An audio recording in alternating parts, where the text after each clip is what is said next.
Good evening, everyone. Welcome to PWOLIS English YouTube channel. Welcome to the Titan batch, Pinnacle batch, and my comprehensive current affairs batch. Please confirm whether audio and video is clear. Yogesh Gupta, Haifa, good evening. Shivi Sharma, good evening.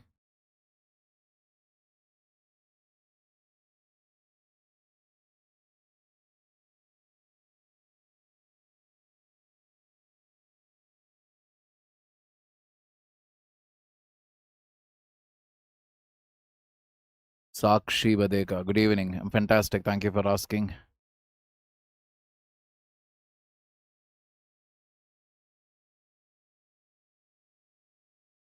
Anamika, good evening. Why are you not taking classes? Bhaskar, good evening. Jatin, good evening. Ishika, Suman, Neha, good evening. Pinky Mondal, good evening. Muntaz, C. Makhtar, Yenalu Nagaria, good evening. Picha Pillai, good evening. TK, happy vlogs, good evening. Suman, Neha, Abhishek Reddy, Vaishnavi, good evening. Shubham Kumar, good evening, good evening. All right, people.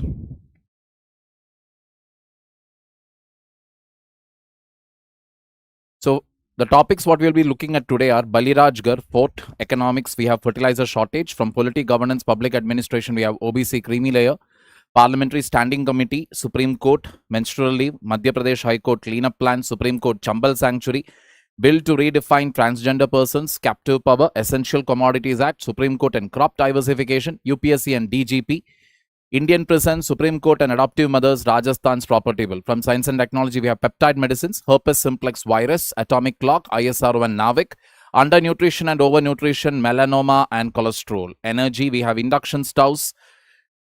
International relations, we have Strait of Hormuz crisis. Okay.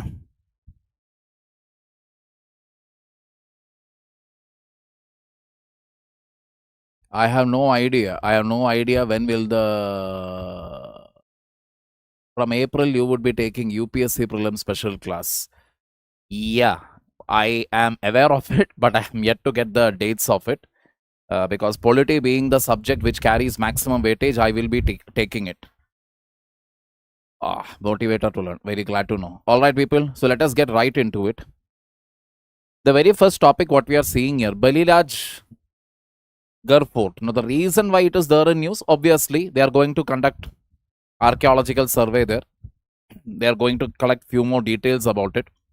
So when such forts come in the news, our main purpose is basically, okay, what is this fort about, where it is, what is its location, and what are the other associated details. So Balirajgarh Fort, Badubarhi block, Madhubani district, Bihar. It's approximately 2000 years old. Approximately 2000 years old. That means we are talking about some AD 26, that time period. 2nd, 3rd century. Around 200 BCE, Sangha period to the Pala period. Around this time period, it should have been constructed. It was identified in 1884. It was declared a site of national importance in 1938. That means before independence. When it comes to these dates, this is how you try to remember it. That means Britishers identified it or declared the site of national importance in 1938. Early urban center in Mithila region, that particular place where the fort is situated, they basically believe that it is one of the earliest urban center. It is linked to the mythological king Bali, Raja Balirajgarh. The discoverer's name is George Abraham Grierson. Archaeological Survey of India is the excavation authority. Fresh excavations have been approved in early 2026. Massive brick fortifications and extensive ramparts. Rams are there, as well as extensive brick fortification. Means it's like very well protected. It is a sad see. The problem with most of the iconic archaeological sites in our country is that just like us, they happen to be in India. In any other part of the world, if these structures would have been there, maybe in Europe or in USA, they would have been well protected. Archaeology would have been a department which would have maximum funding from the government, and they would have literally utilized that to develop tourism, etc. In our country, there are plenty of tourist sites, but the fact of the matter is, beyond the Taj Mahal, I'm pretty much doubtful what iconic sites the outside world knows about. Clear? Boundary wall width is up to 8.18 meters. Site layout, more than 20 elevated mounds are there. There is a central pond that does not dry. Artifacts found include northern black polished ware pottery, terracotta objects, beads and iron tools. Continuous habitation from 2nd century BC onwards was there. 2nd century BC onwards, there was continuous habitation. Cultural significance. Major archaeological site reflecting early urbanization in Mithila. Annual Chaiti Mela fair. High potential is there for development. It is protected but historically neglected. When you look at the fort or the images of it, you will actually feel very bad with all the weeds and other things growing around it. Is it okay to read your current affair notes multiple times and neglecting monthly magazine? Ajay, I would not advise that, because what I cover here is generally only from one newspaper, the Hindu, and I cover things from a mains perspective or an interview perspective. For a prelims, what you need is sometimes pure objective data can come, like who publishes what, or which ministry did what, like that it can come. For that, you will have to visit the monthly current affair compilation, and don't make it a big deal. See, I have always said this: stick to some 10 pages per day. Read, underline. That's enough. Revise. Keep reading it. Other than that, there is nothing else to do. Now, through images R&D. Now, this images R&D, research and development, this data, what I am going to give you now, keep it like permanently with you, because this data is not going to change anytime soon. This comparison, whatever I am giving you here, will not change anytime soon. So some images or some data, if at all, either you can, when I say it is important, write it down, because that will become fodder for your mains. Because few questions are there in GS paper 3, for example, like R&D, or even in GS paper 2 with regard to R&D, or maybe even in one society also they can ask. Because this is one such topic, research and development, which has repercussions in every paper. So that you need to by heart it. Very, very important. So let us get into it right away. So the PCT applications. Just a minute, people.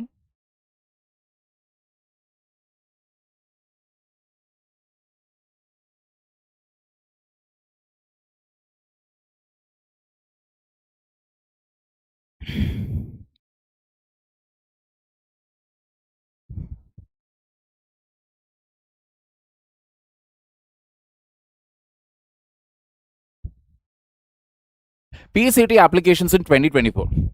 India submitted 4,547. So PCT, basically in simple layman's terms, what does it mean? It simply means patent. P stands for patent. Full form is Patent Cooperation Treaty. PCT applications that India had filed saw a 22% growth in 2024. Congratulations, well done. China, it is over 70,000. USA, it is over 54,000. Japan, over 48,000. Switzerland, over 5,300. China, USA, so fine. We know they are always good in research and development.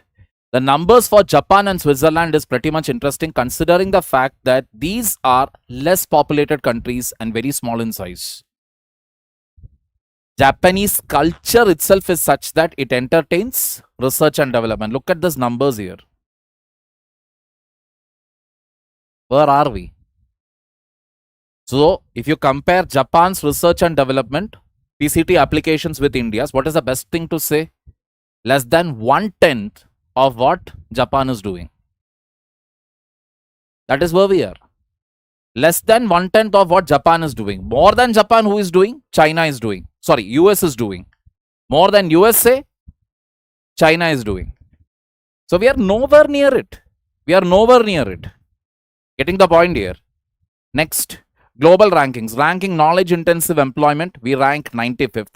Rank in research, 80th. Rank in women with advanced degrees, 101st out of 119. Not at all surprising, because in a patriarchal society, the idea the most successful woman is one who gets married very early, has about maybe 2 children within 3 years of marriage. This is considered to be what? Success here. Majority of the country, trust me, women, even if the, like I've said this multiple times, the moment you say that you want to do research, it is a recipe for disaster. Your marriage will get fixed. Research and Development Innovation Fund, we have set aside 1 lakh crore. For Deep Tech Startup Corpus, we have set aside 20,000 crore. Atal Tinkering Labs, funding has increased from 500 crore to 3,200 crore. Global Innovation Index, we are currently ranking at 38th out of 139. Patent filings under 59,000, 2021 to 20. Over 1,10,000 filings have happened during 24-25. Domestic patent share is 62%. All right, people. Yes, held on every year. R&D expenditure, this is like permanent since a very long time. As far as I know, since the time I have been preparing, it is always at 0.6, roughly around 0.7% of GDP. I'm not so sure to what extent it is. Other day I was watching this shorts or something, and they basically said that more than 8 lakh crore is spent annually by the government on subsidies and on freebies. To get this in perspective, let me tell you, our defense capital expenditure is the rate. That is defense production, factories that you need, industries that you need. The budget for that is less than 8 lakh crore. Some 7 point something lakh crore it is. That means more than our defense budget, we spent money on freebies and subsidies. That is the only reason why our research and development does not have fund. We don't have enough fund for, let us say, infrastructure. I'm not saying we don't have. We are spending on it.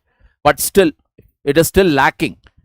Because this huge chunk of money, what goes in over here, that is the main reason. Agriculture also, you don't have capital intensive investments coming in from the side of the government because of this huge budget here.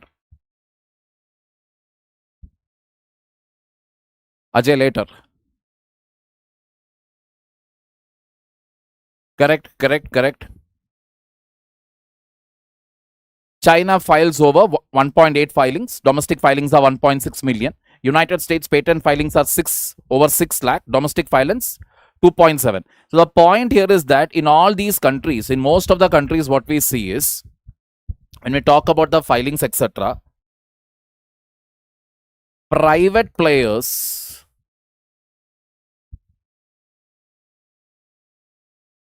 make the lion's share of investment in R&D. Be it in China, be it in USA, be it in almost every country, private players take the initiative. Whereas in India, large chunk of the investment is made by whom? Government, not by anybody else. Spending in infrastructure doesn't mean development, isn't it so? On what basis are you telling that, Bhavish Sharma? Spending in infrastructure always leads to development. Always. Development in the sense, what I'm trying to tell is economic growth. Economic growth, it will definitely lead to. It will actually cause a trickle-down effect in the economy. It will literally create job opportunities for many people.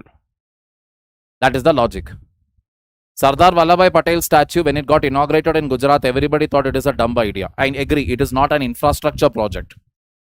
But if it was just a small statue you would have inaugurated, it wouldn't have created anything. But how have you marketed it? World's tallest statue. Now what does it become? Now it becomes an investment. For what? Tourism sector. And did it lead to development of that region? Absolutely yes. Direct employment to a lot of people in and around that region. I mean staff, etc., etc. The remaining, the hotel industry, that industry, service industry, chai wala, pani puri, taxi, she taxi, this, that, etc. It has led to overall development of that region. That is the beauty. Infrastructure, when you invest, it will always lead to what? Development in a region.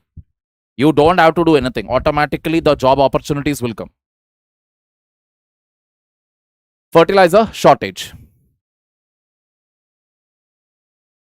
Domestic urea production is around 306.67 lakh. Projected urea imports is around 85 lakh metric tons. However, one advantage is that this number has reduced. Now we are only importing some 15.5% urea is being imported. Subsidy outgo for indigenous urea is 91,000 crore. This is 31,999 crore. Outgo for imported urea. That means urea is not sold at market price.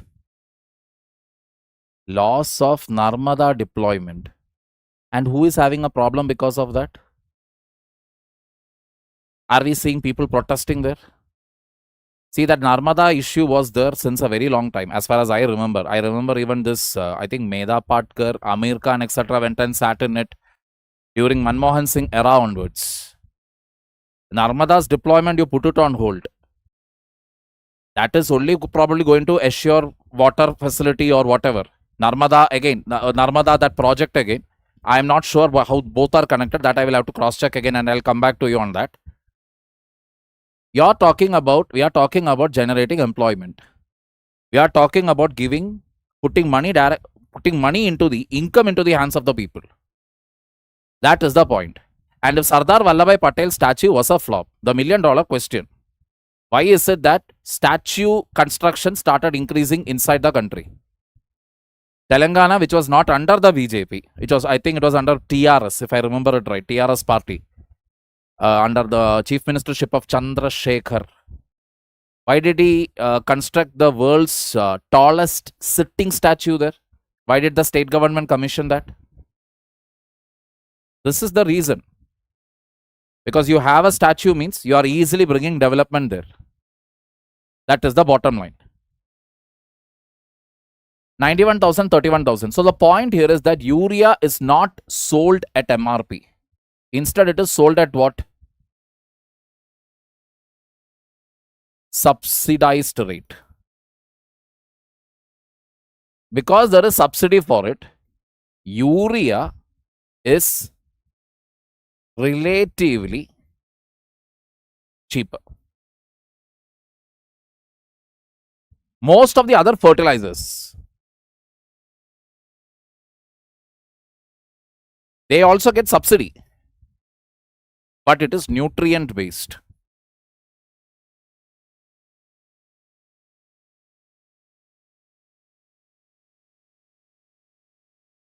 It is nutrient based.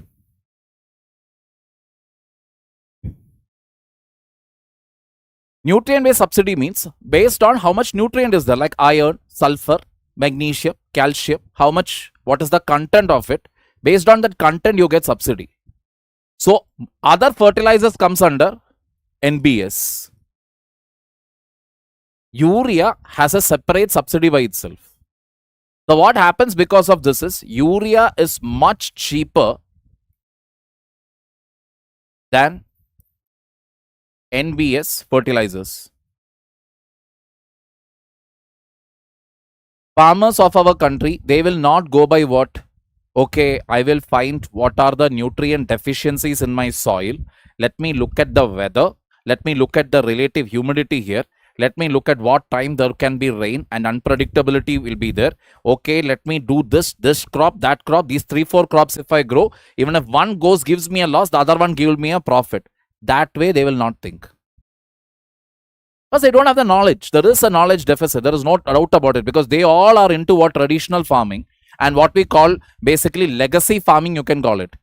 You ask them, why are you using urea? My father used to do that. You go and ask the father why you are doing it. No, my grandfather used to do that.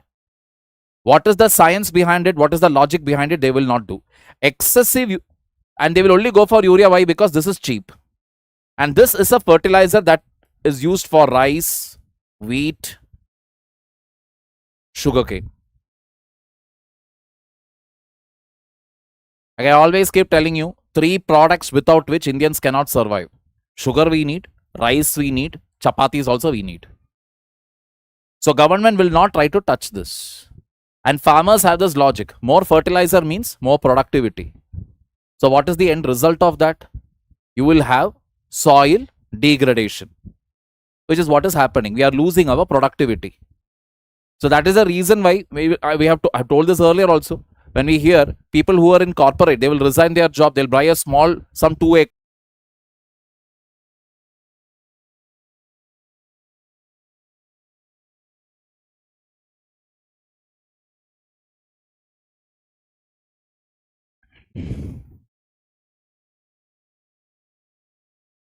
Yeah.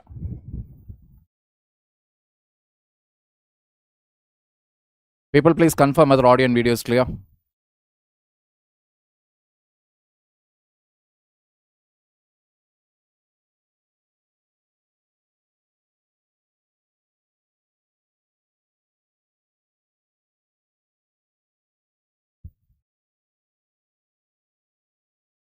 Yeah. Okay. So sorry. My apologies.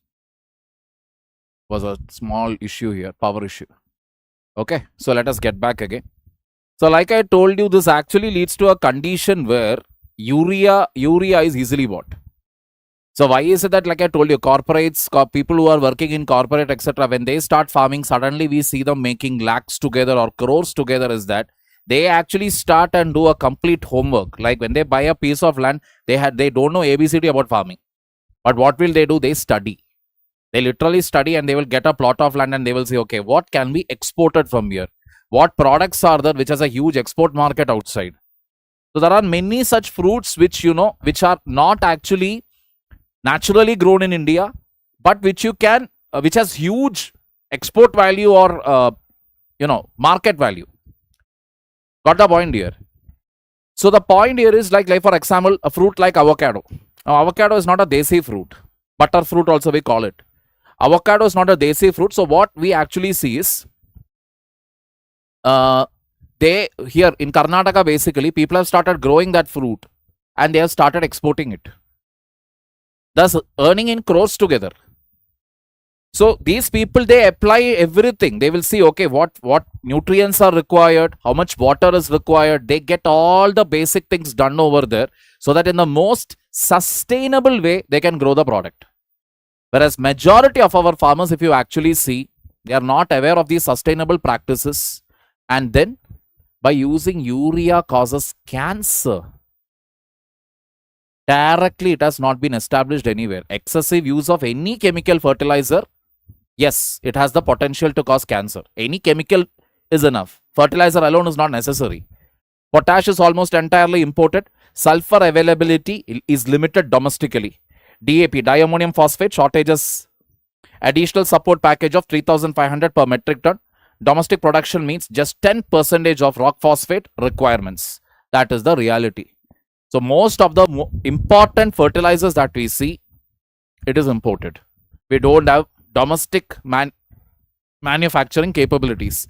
If you look at our budget also, you will see that, or even if you look at our free trade agreement, in all that you will see chemicals. Most of the free trade agreement, chemical is one main factor there. What is the reason? Manufacturing these. Domestically manufacturing these. That is where we are headed to. Clear? Through images, workforce again, over 80% of India's workforce is employed in the informal sector. More than 80%.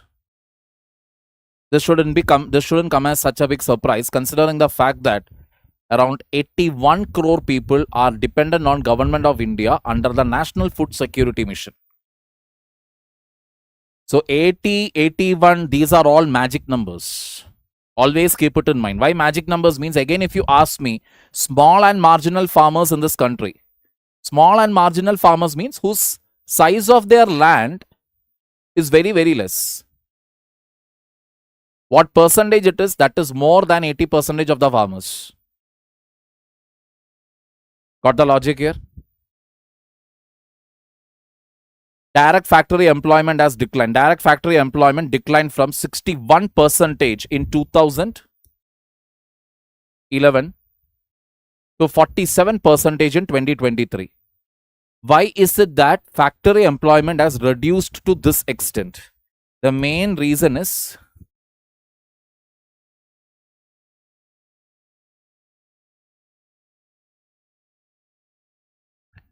contract employment. For short periods, they are employed.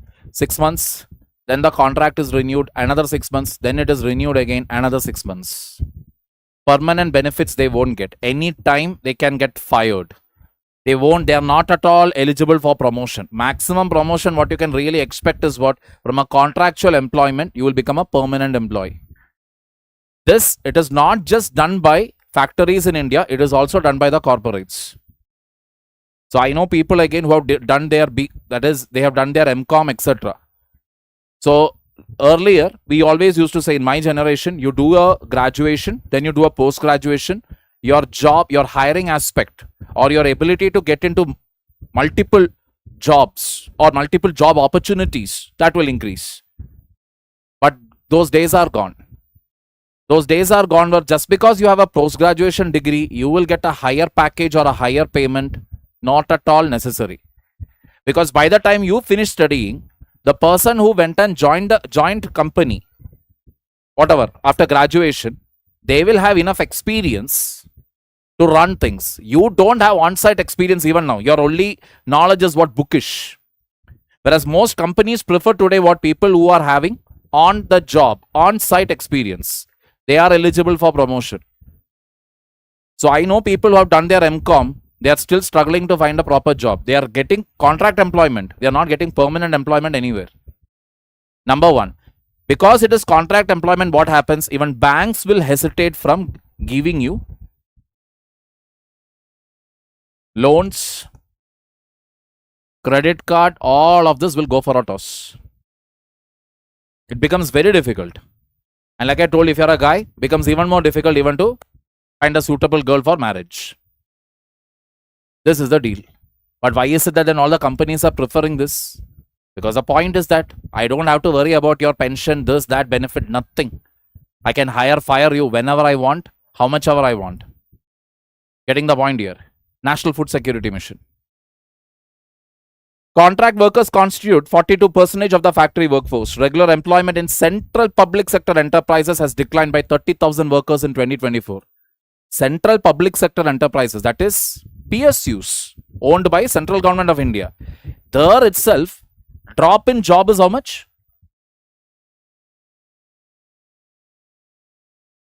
30,000 is the decline. Why?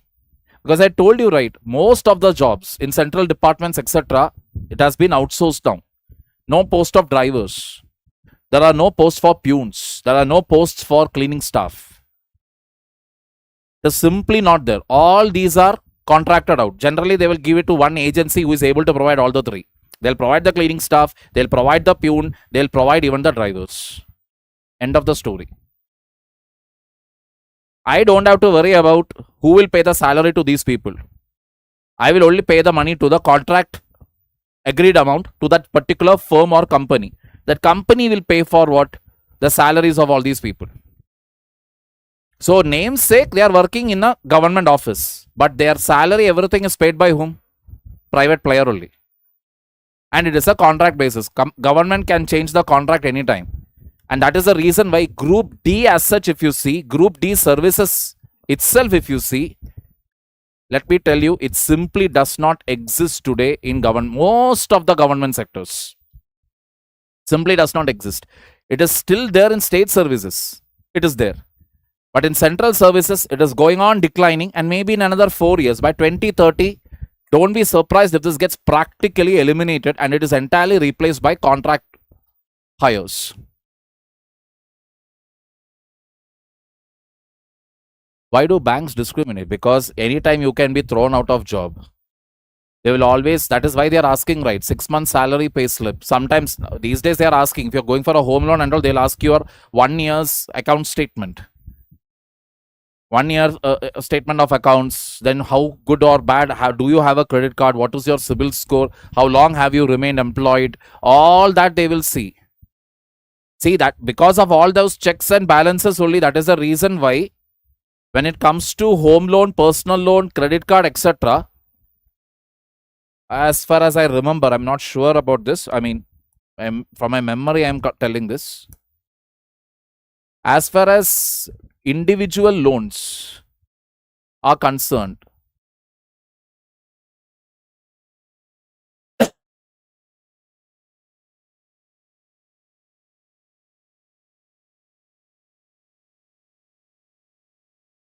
default is less than 5%. Defaulting on a loan simply means I took a loan. Now I'm not able to pay it back. Either I'm not able to pay the interest or I'm not able to pay the principal.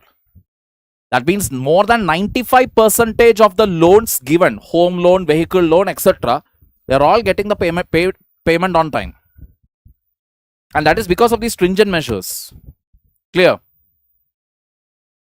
Exactly, MTS, peon and all, that will become a thing of the past. Only certain critical posts where you are directly maybe assisting. Say for example, there is this post of stenographer in SSC CGL. That I don't think they will privatize it, because you should be somebody part of the government, because you are assisting the IRS officer there. So that is government post. But the rest of the posts, if you see, it is simply not there. That is the point. Clear? Voter turnout. 1967 voter turnout, male was 66.7, female was 55. 1971, the gap came down to 11.8, 4.4. It is around 1.5. So the gap is reducing over the years. That means females are stepping out. Shows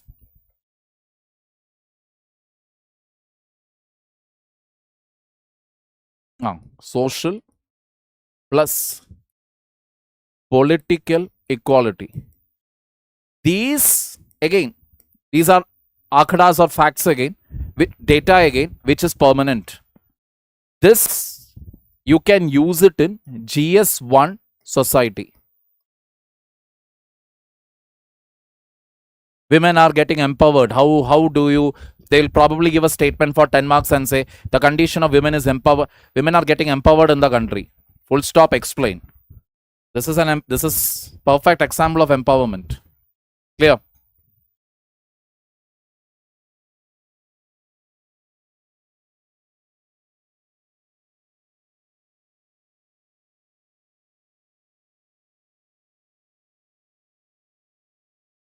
Gap between female and male turnout. State elections. Again, now this.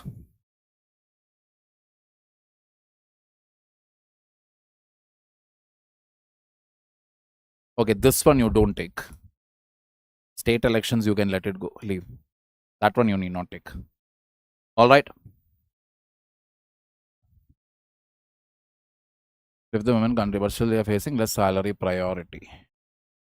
Less salary priority. As in? Abhijit, when you make a claim, back it up with data. You said they are getting less salary, less priority. Show me the data. What extent is the inequality in income between men and women? Priority means what priority are you talking about? See, it is easy to talk about women's rights. It is easy to talk about women's rights when I am not the employer who is hiring them. I'll tell you, if I'm running a small firm, if I'm starting a firm, I will most probably hire all males. Why? Females can get married, and marriage will become a reason either to leave the job, or they may get pregnant, and that becomes a reason again to resign the job. When I'm starting a firm, I cannot afford to have what? A woman going on a maternity leave. Correct? There are companies again where they clearly mention that, okay, are you single? If the woman is single, then I may, still single means I may hire her. And I may even ask her, do you have any plans of getting married in the next 1 or 2 years? So if she is also quite unsure, means in the interview board itself, I'll mentally keep it in my mind, okay, I'm rejecting her. I'm not talking about my hypothetical situation. This is the ground level reality. After conducting a study, they generally found out that new firms, that is especially startups, if you see, they are inclined towards hiring more males than females. But as a firm starts getting more and more established, like you have established yourself, etc., then they are into what? They will hire males also, and they will hire females. This is the reality. Sir, in company is equality for all, not for daily laborers, sir. As in, menstrual problem is never a reason, to be very honest. Menstrual problem, let me tell you, it is being made that it is a problem, main problem, like that. If you really see it, it is not. Women are actually capable of doing, like, literally they are super humans, I would say that only. They are literally capable of doing anything and everything, even when their periods are there. It is a misnomer to think that, okay, a female will become very weak when she starts going. No, nothing like that. It is not that all the females will become weak. I agree. There are women, again, who will have, like, maybe this on the second day, the bleeding can be heavy, the pain can be heavy, or sometimes, they just feel very tired, they feel very anemic. All these three are possible, but that does not mean blanket wrapping. We can say that all the females will feel all the three symptoms. No, that is not the case. Because there are countless organizations, countless countries in this world where you don't have menstrual leave. Still, women will go for work.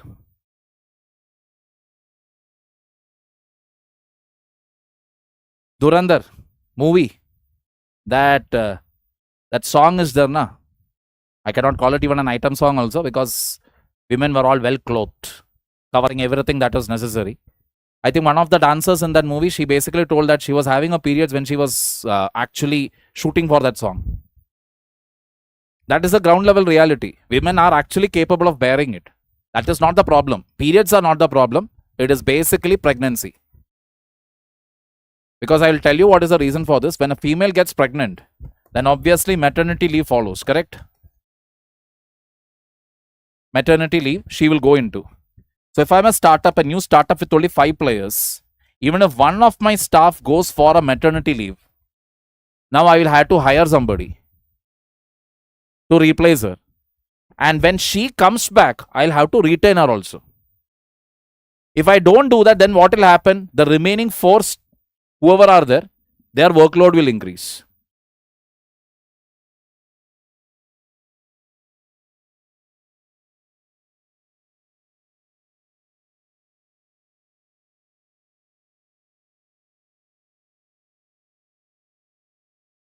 We will come to that when we take up the whole Supreme Court ruling. Now in OBC creamy layer, I don't know how many of you saw the verdict. Supreme Court has come out with a very, very, very khatarnak and important verdict here. Let us go through the history of it first. On March 11, the Supreme Court of India ruled that parental income alone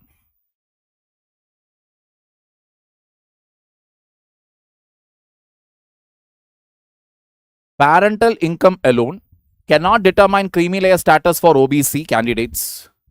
The creamy layer concept was introduced following the Indra Sawhney case. Department of Personnel and Training issued an office memorandum in September 1993 defining creamy layer criteria. The 1993 office memorandum excluded children of constitutional functionaries, senior government officials, armed forces personnel above specified ranks and similar categories from OBC reservation. The office memorandum introduced an income or wealth test for determining creamy layer status.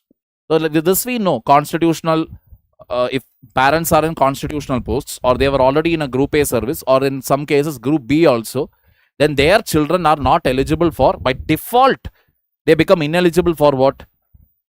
OBC reservation. So they are generally considered to be part of this creamy layer. Cream, as you know, lies on top, correct? Milk also will have cream at the top, cake also will have cream at the top.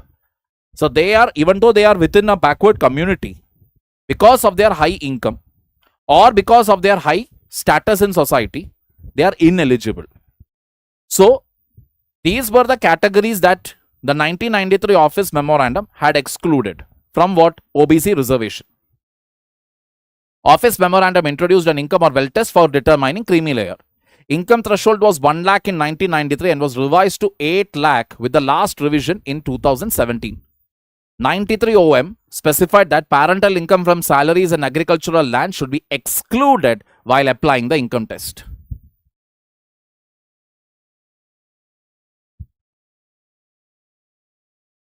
Income from salary and agricultural income, together these two should be excluded from what?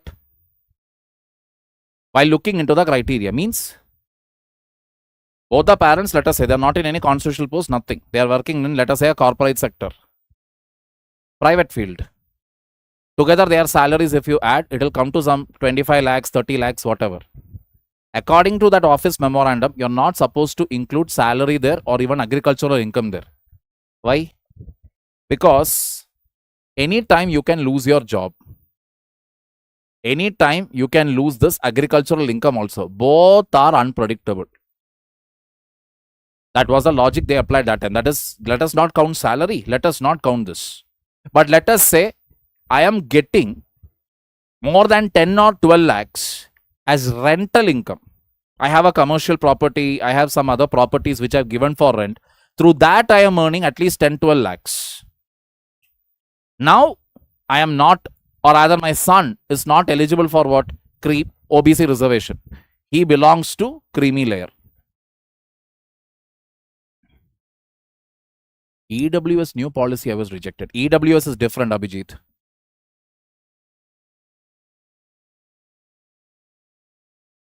Parshant, I have no idea. That is something that government has to do. Government has to do it. Supreme Court has made it clear. Supreme Court made a statement recently that once a particular family has received the benefits of reservation, it should not pass on to the next generation. Supreme Court has made it clear. But again, what criteria will you keep there for it to not pass down? What is the criteria? It is easy to say such things. When you define a policy at the ground level, how are you going to implement it? Because with a simple thing itself, now there was a confusion. Because 93 memorandum said, don't include salary, don't count the salary, don't count the agricultural income. A clarificatory letter issued in October 2004 suggested inclusion of salary income for certain categories such as PSU employees. Now, don't you think this is a violation of equality? Original memorandum from 93 says that don't count salary, don't count agricultural income. 2004 clarification, after 11 years, they are giving a clarification telling that for some categories of job, income can be counted. On what basis? And that too for PSU employees. PSU employees are also technically government servants. So for one category of government servants, you will not count the income. For another category of government servants, you are counting the income.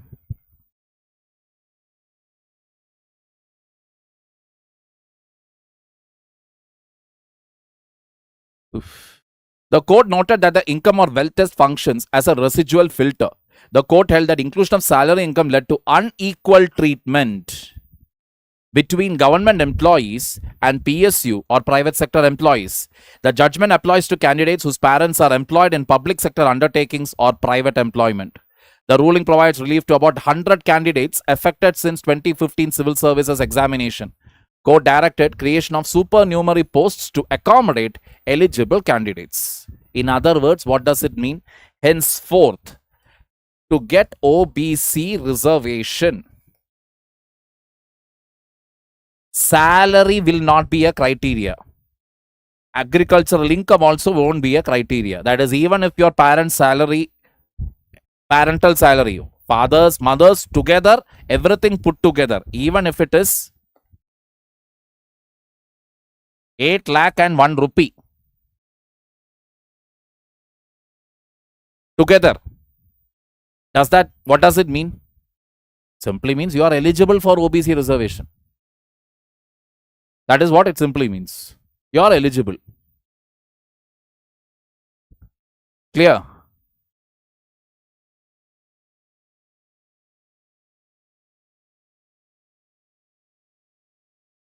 When these certificates are not following strict checking of criteria in Punjab for NCL. I belong to Brahmin family, but now feel that no hope in Group B exam. Abhijit, let me tell you all these things. For example, if you are going to look at, oh, reservation is 52%, oh, I won't get this, I won't get that. If you think it in that way, you're never going to get. 48% is only there for general category, or 47% is only there for general category. That way, if you're going to see it, again, you won't get. You only need one seat. Only one seat you need. You don't require all the 100 seats or all the 50 seats or all the 10 seats. You don't require it. So all you need to do is sit and study. OBC NCL, please again. That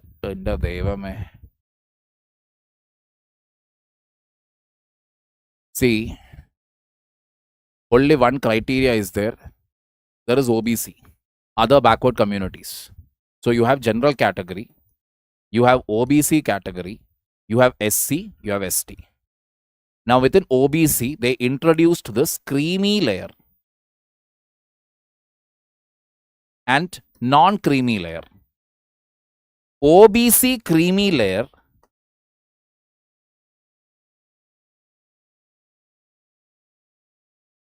is nothing but what?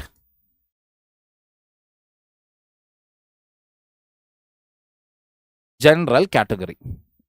Means you are not going to get any reservation. Caste wise, you are under the central list, you belong to other backward communities, but you won't get any reservation. Why? Because, let us say, your parents are having income. What income? Non-salary, non-agricultural. Matlab, wait, non-salary, non-agricultural income greater than 8 lakh. In that case, you will belong to the OBC creamy layer, which is general category. You will not get any reservation. Matlab, आपके parents, पिताजी and माताश्री के कुल मिलाकर salary से नहीं, agriculture से नहीं, कहीं और से, किराए से, even interest from the bank, you have a huge deposit, दादाजी ने या किसी ने जाकर एक बड़ा सा अमाउंट बैंक में डेपोजिट किया है, monthly you are getting some nice interest every month. In that case, what happens? You are not eligible for creamy layer. Got the point here? You're not eligible for reservation. You belong to the creamy layer. You are in general category. It is only for OBC, Dhanush. Even children of direct group A officers don't come under OBC NCL. Why not PSU? Arun Kumar, we were only talking about salary of PSU. Group A, चाहे वो PSU में हो, central government railways में हो, central government CBI में हो, doesn't make any difference. Group A is Group A. There your salary is not the criteria there. There your parent was in Group A, only that matters. அடுத்தது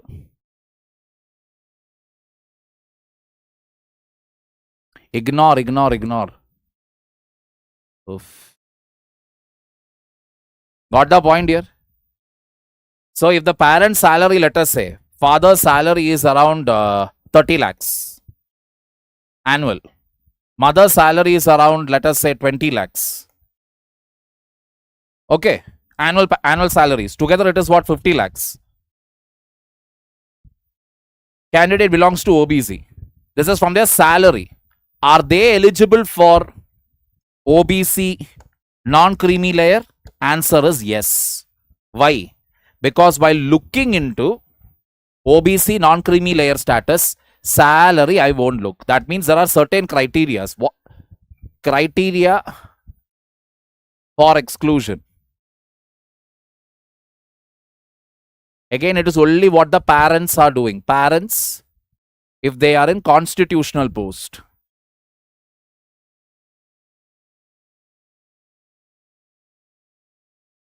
Group A, Group B.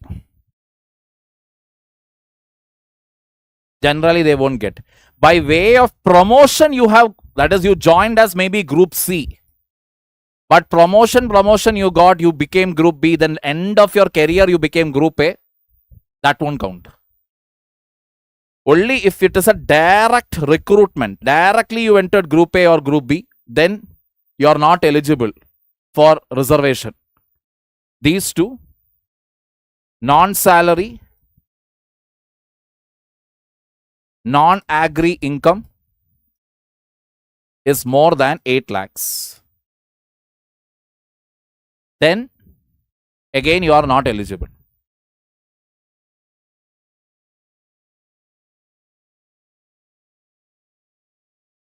No, Group C or Group D won't be out of reservation.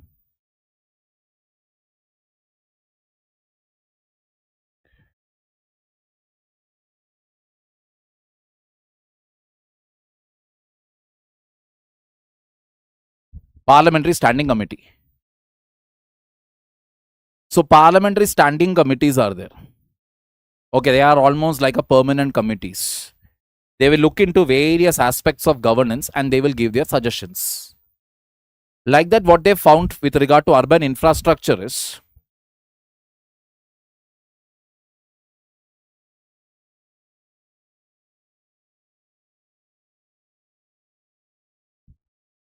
overall, when you look at the urban infrastructure, it lacks a long-term plan. Whatever you see that is happening in a city, it is all ad hoc. Ad hoc means, okay, a problem is there, okay, let us try to do this. Vision is not there. Classic example is the city of Bangalore. See, Bangalore, they are trying to solve problems with temporary solutions. Okay, now there is a big, let us say, congestion area, traffic congestion areas. They'll be like, okay, we will construct a flyover. That flyover will be able to handle 500 vehicles per hour. Construction of flyover will start. It will take anywhere between 3 to 5 years. Election year will come. Government will change. It will drag by another 2-3 years. It will become 8 years, 9 years, 10 years. By the time the flyover is completed, target was what? 500 it will be able to handle. Now the ground level reality is there are 1000 vehicles plying in that area per hour. Flyover can handle how much? 500. How much is actually plying? 1000. They are not at all keeping the vision.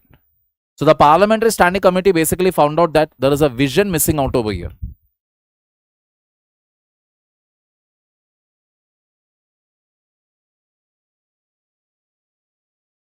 Do you think government will ever bring creamy layer in SC/ST? I don't know. I am not the government, to be very honest. I have no idea. Politically, it will be a disaster. Why? You try to bring it, votes will start splitting now. It is a very tricky area. You start giving reservation solely based on, that is, this income criteria. You try to bring into SC/ST, votes will start getting split. And people will vote. Like I have told you multiple times, people in our country votes for caste first, religion second, nation distant third or fourth or fifth. Nation comes last as a priority. So if you do that, if you try to do, that is the ideal thing to do. Because you have to ensure, because within the SC/ST community, we are very aware that only few communities are getting the benefit of reservation. Not all the communities are getting. Correct. So ideally what you should be doing, you should be basically saying, okay, within SC, which are the communities that are doing well? Remove them from the reservation. Which are the communities that are suffering a lot? Bring them into the reservation. That is how you should do. Principles of equity, equality, justice. That is how it is supposed to be. But you try doing that, votes will start splitting. It will be a political suicide. So Supreme Court made its suggestion. That's it. But ground level reality, vote bank politics, all this needs to be kept in mind.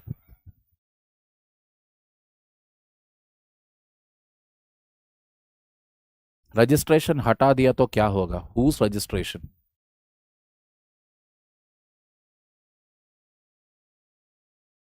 Who? People vote based on money. Correct.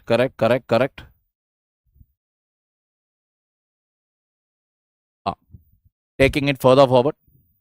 Existing schemes include Amrit 2.0, SBM 2U Urban 2.0, PMAY 2.0, Metro Rail projects, PM E-Bus Seva. Amrit is Atal mission for rural to urban transformation, Swachh Bharat mission, Pradhan Mantri Awas Yojana. Amrit 2.0 focuses on tap water supply and sewerage. SBM, toilets and solid waste management. PMAY, urban housing. There is always a positive correlation between urbanization and GDP growth. In the last current affair class, you remember, I had told you, cities are the major drivers of growth for that state. You remove Bengaluru out of Karnataka, Karnataka's income will come down. Total income. Remove Chennai from Delhi, Tamil Nadu, same thing. Remove Hyderabad from Telangana, same thing. Or Mumbai from Maharashtra, same result. So more cities if you have, it will become engines of growth. Clear?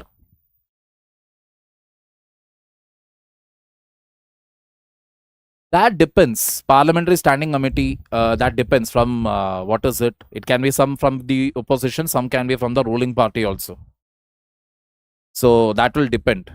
Those committees, again, our committee meetings are generally closed door meetings. So there, even if maybe I am from Congress also, I can basically say, this policy of yours is really good. Because nobody from my party is there. So they will get to know.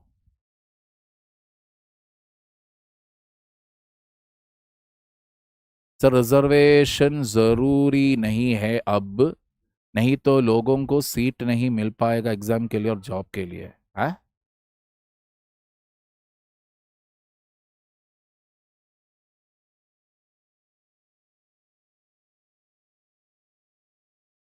Agreed, Vladimir Putin. Now let us look into judiciary. So then menstrual leave, what we were talking about. Menstrual leave, should we give it or not? Should it be made mandatory or not? Supreme Court actually made a very interesting point. Supreme Court said that, see, we cannot make it mandatory or compulsory. Mandatorily, you should give 3 days or 4 days as leave in a month. That means in a year, it will come to what? 12 into 4, 50. Close to 50 days. Correct? Or the entire duration, at least 5 days in a month. So 5 into 12, 60 days. So already, if you're looking at corporates, already you have, let us say, 52 Saturdays, 52 Sundays, then 60 days menstrual leave, then the public holidays. So public holidays means generally, let us say, US holidays. If you're going by US holidays, so 14 days. Christmas, or 10 days basically, 10 days. US holiday. Or European Union holiday, that Christmas time period. Or they say company means you will get the Diwali holidays. Then the earned leave, again another 24 days. You calculate this. This is 104, 164, 174, 174 plus 24, 198. That means close to 200 days of leave. What is remaining? 165 days. And I'm yet to calculate the public holidays also. Put the public holidays also into the list. It is going to go up like anything. So, if you are going to make this compulsory, it is seriously going to affect the productivity. And the moment this becomes compulsory, 60 days no work. 60 days that person is not working, but they are getting paid. 2 months salary, 2 months worth of work they are not doing, but they are getting paid. Maternity leave is alag. Why will any company hire a female after that? That is the point. Got the point here? So, this is the logic here. So, mandatory paid menstrual leave may impact career opportunities and job responsibilities. Preference for voluntary policies by states and private entities. So what Supreme Court said is, it is left to the states and private sector. You want to give, you give. Compulsory holiday. I am not going to put any pressure on you. Clear?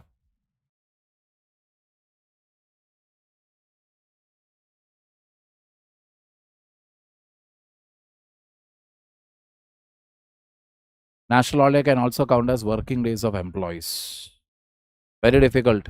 For Gandhi Jayanti or for Independence Day, how will you ask the employees to come and work? Then on top of it, elections will come. So it is never easy. It is never easy at all. Getting the picture here. For example, right now, Odisha, Karnataka, Kerala, they are having this menstrual leave. Leave is given to students in state-run institutions up to 60 days annually. National Law Institute, University, Bhopal, Maharashtra, National Law University, Aurangabad, Punjab University offers menstrual leave. International framework is Convention on the Elimination of all forms of discrimination against women. That is, ideally, you're not supposed to discriminate against any woman. But if you try to keep a menstrual leave as such, it will by default lead to what? Discrimination. Work from home during menstruation cycle. It is not about traveling also. They don't want to work. That is the idea. UK, Wales, China, Japan, Taiwan, Indonesia, South Korea, Zambia. They have menstrual leave. So this is the way to write an answer, by the way. In these points lies an answer. Menstrual leave, is it necessary or not? So yes, it is necessary. No doubt about it, because a woman generally goes through a lot of hormonal changes. Plus, bodily discomfort. Mentally also, she will feel very irritated. Correct. So it is never easy. But then, what is the judiciary talking about it? You'll quote the judicial ruling. What are the international practices? Which countries are doing it? That you will tell. Which are the states giving menstrual leave? That you will tell. Which are the universities that are giving it? That you will tell. Final verdict will be what? It is best left to the states and the private entities to decide, rather than impose it upon them, because it can lead to discrimination while hiring employees. They may prefer more men than women then. End of the answer. Judicial ruling, international practice, state practice, final conclusion. Clear?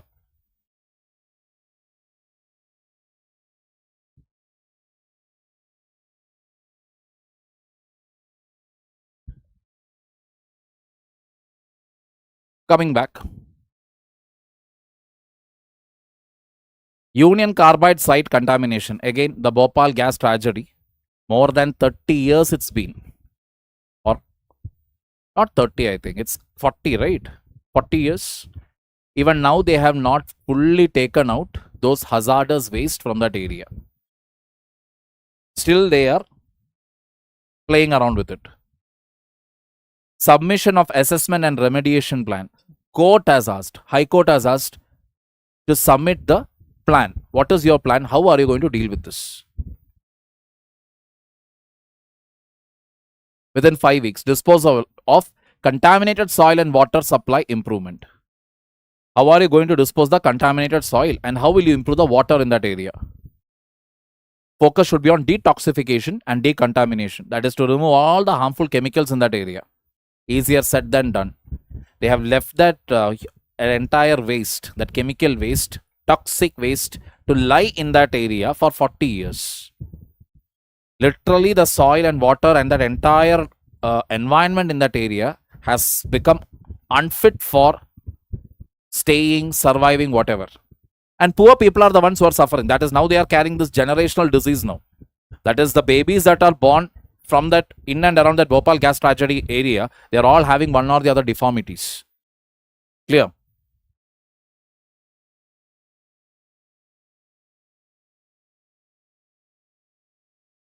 Arul, I am teaching something here. Wait till the end of the class, then I will clear your doubt. Are getting fountain water. Absolutely true.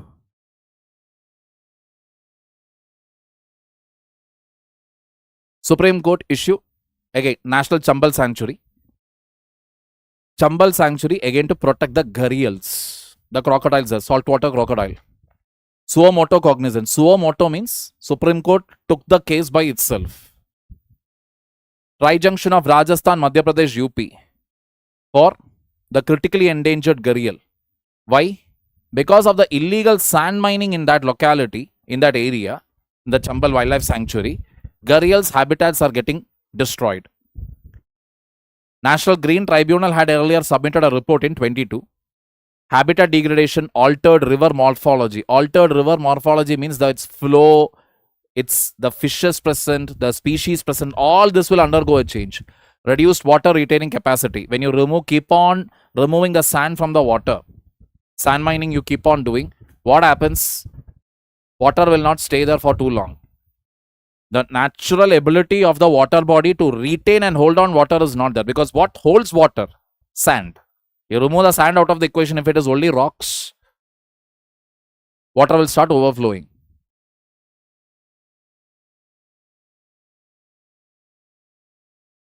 Tractor trolleys, transport to fields, further transport by trucks. That is what they will do.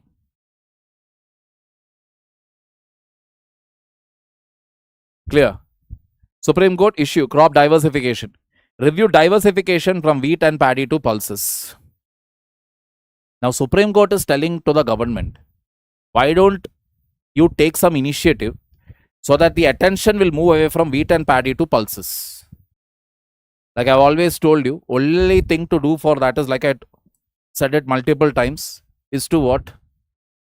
Everybody should start going for a high protein diet.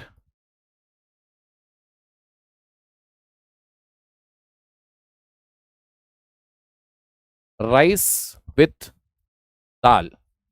Nahi. Dal with rice. Change the food eating habit basically. Go for high protein. Automatically what will happen? Hair will grow strong.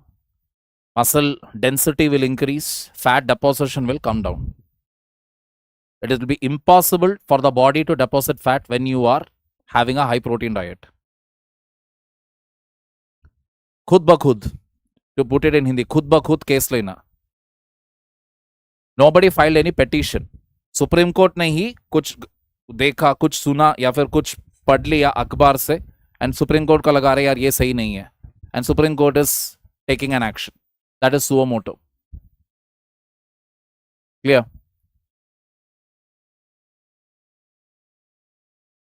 Adoptive mothers, right? That is the next thing. Supreme Court basically gave another ruling telling that even if you're an adoptive mother, that is, if I am a woman, I cannot have babies, or maybe me and my husband cannot have babies, we decided to adopt a child. Now, when we adopt a child, even we should be given what? Maternity leave. Why? So that initial few months, it is very important that the mother and the child gets used to each other. They build a bond, they build a trust or a relationship. Whether it is a baby, whether it is a grown-up toddler, a grown-up kid, doesn't matter. That initial few months, you have to build the bond. So for that purpose. Clear?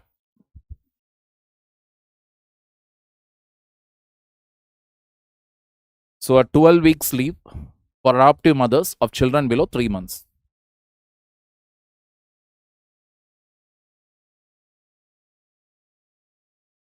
Any doubts so far, people?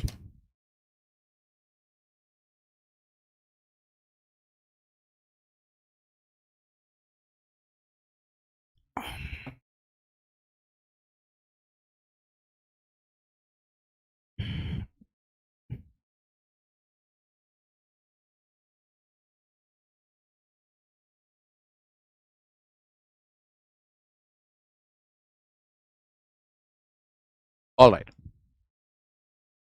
Single man adopt a baby girl. Not at all easy. To the best of my memory, no. It won't be, and it is not easy also. That is why most of the people go for this in vitro technique and all. They go for that. Earlier, they also used to go for this paid womb. Hiring women to deliver their babies. That way, that they used to do. But nowadays, that also has been struck down by the court. You cannot do that. That is the mother. If a person is ready to, let us say, a person is ready that, okay, that person who is ready to give birth should be related to the family. So there is a husband and wife who cannot conceive, means husband is there, wife is there. if they cannot conceive a child, if they are hiring or not hiring, basically if they want to have a baby in a female, this female should be related, preferably related to the mother in question, and it should not be a financial transaction. No money should be involved there. It should be purely altruistic.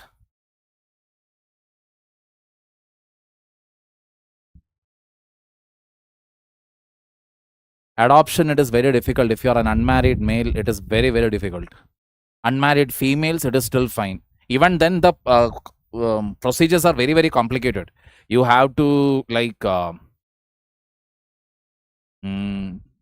and give the assets in their name. Multiple things are there. It is not at all easy. Paid womb, learning Telugu. Surrogacy. Thank you. Bill to redefine transgender person. This is a very important bill, I would say. So, bill to define a transgender person. Let us see. Central government introduced a bill to amend the Transgender Persons Protection of Rights Act 2019. Bill was introduced by Virendra Kumar. Amendment revises the definition of a transgender person. This was the older definition. The proposed definition includes socio-cultural identities such as Skinner, Hijra, Aravani, Jokta, Inunch, persons with intersex variations, and persons with congenital variations in biological characteristics. That means it is a little more wider connotation they have given. Number one. The proposed definition also includes individuals compelled to assume a transgender identity through surgical, chemical, or hormonal procedures. Yeah, there are people who undergo a sex change and all. Generally, we can see it is from man to woman. Woman to man, it is biologically and medically not possible. It is not possible. Man to woman, it is still possible. You can make changes through surgical, chemical, or hormonal procedures.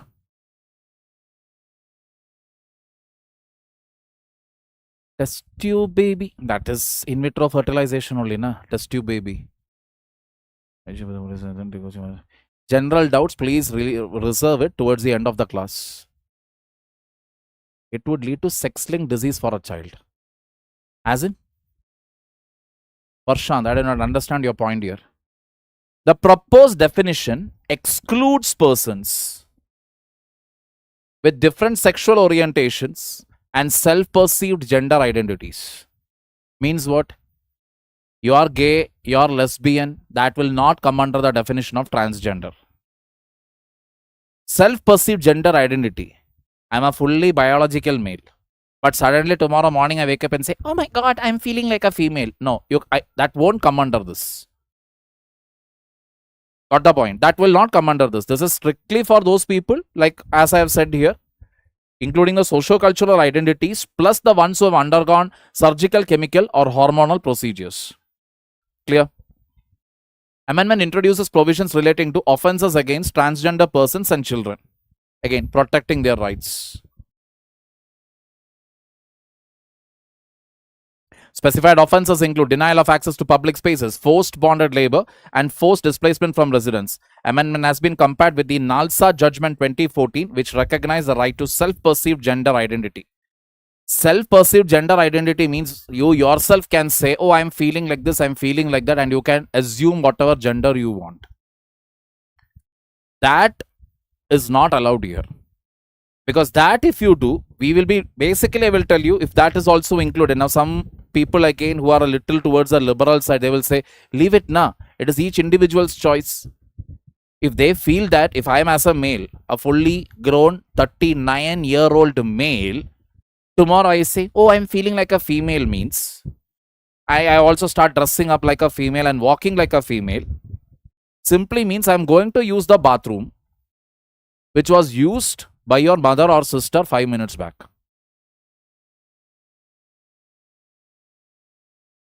Will you tolerate it? Is the question.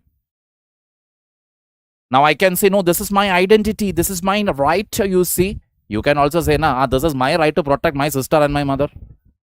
We will have a Pandora's box opening up. In US and UK, this nonsense, European Union, this nonsense was there. This nonsense was actually there. And literally it had happened in many places. It had happened. They had actually pushed away these men. That is, these men in the sense they will wear this crop top, very tight jeans. This entire part, their entire tummy, everything is out. Their underwear is visible. And they walk in heels. And they shake, and they walk into a female toilet. The guy stood up, he stopped him by his neck and he told, you step inside here, I'm going to break your teeth. Interestingly, whenever we talk about this perceived identity, oh my God, I'm feeling like a female, it is always the men who say that they are feeling like a female. You really don't see the females claiming, oh my God, I'm feeling like a man. That you will not see. Because obviously even the women also who claim other identities they claim, they know it very well. You claim this, you're in for trouble. Correct? Because the moment a woman says, I'm feeling like a man, that means what? Get ready to be punched on your face. I'm talking about society, okay? Society is not liberal. Society, liberalism or liberal ideas are all good and fine when you're sitting in an AC room far away from society where your community or your flat, etc. is protected by round-the-clock, 24/7 CCTV camera, security is there, you have a driver, you are all secured. Then write your liberal ideas. But the moment you step outside and start making such claims, be ready to face the consequences. And again, like I told you, in India, we don't have that level of civil rights and all. Getting the point? So if I punch somebody, because for the simple reason that he is dressed, I can see he's a man and he wants to enter the female's toilet. Let us say I punched him. Can he sue me for $1 million? Absolutely not. Maximum police will file a case of what? Hatafai, jagada kiya. For 24 hours, maybe the cops will lock me and that guy in the cell. Next day morning, one signature and both of us are out. Probably after going out, I'll give him one more. That's it. But in US or Europe, that is not the trouble. You throw a punch, it is not just about the legal repercussions. Financial repercussions are also there. You can lose your job for throwing a punch against a person who is a transgender or maybe somebody with an assumed gender identity. You will lose your job, you lose everything. Because it is cool to support all this. It is uncool if you are protective of your family, you are protective of your country, you are protective of your identity. Getting the point here?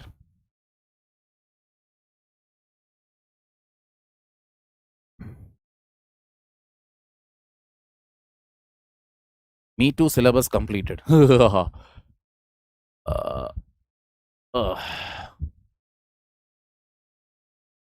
Moving forward, captive power. Union government amended the electricity rules 2005 to strengthen captive power generation. What is captive power generation?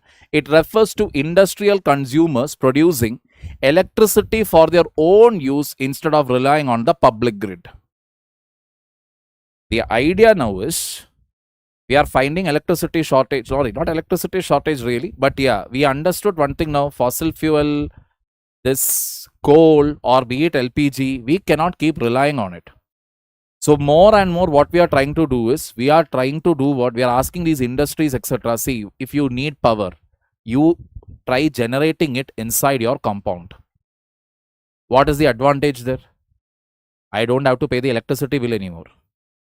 Whatever electricity I need, I am generating it in my compound and I am using it. So I don't have to pay the electricity bill. What is the advantage for the government? Earlier, they used to spend, let us say, 1,000 watts or something for one industry, one very big industry. Whole year, that 1,000 watt is saved.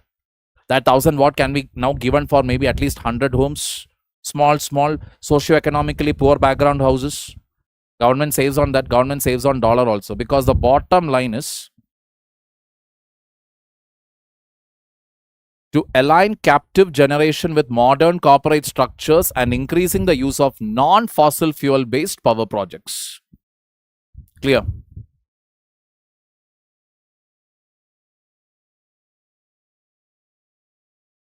That's it, done. Essential Commodities Act. Essential Commodities Act is a, let us say, it's like a Brahmastra. In the case where there is a shortage of supply of any component, central government will use this act just to ensure that nobody is hoarding it. Hoarding it means what?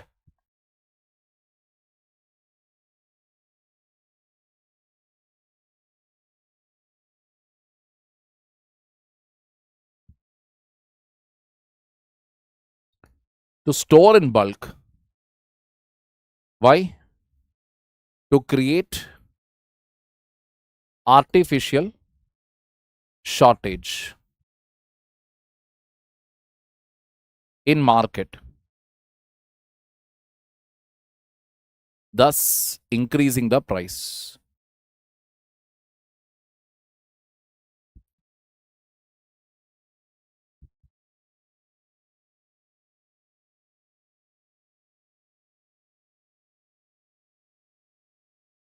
But sir, this act is discrimination of right to equality or right to privacy with them.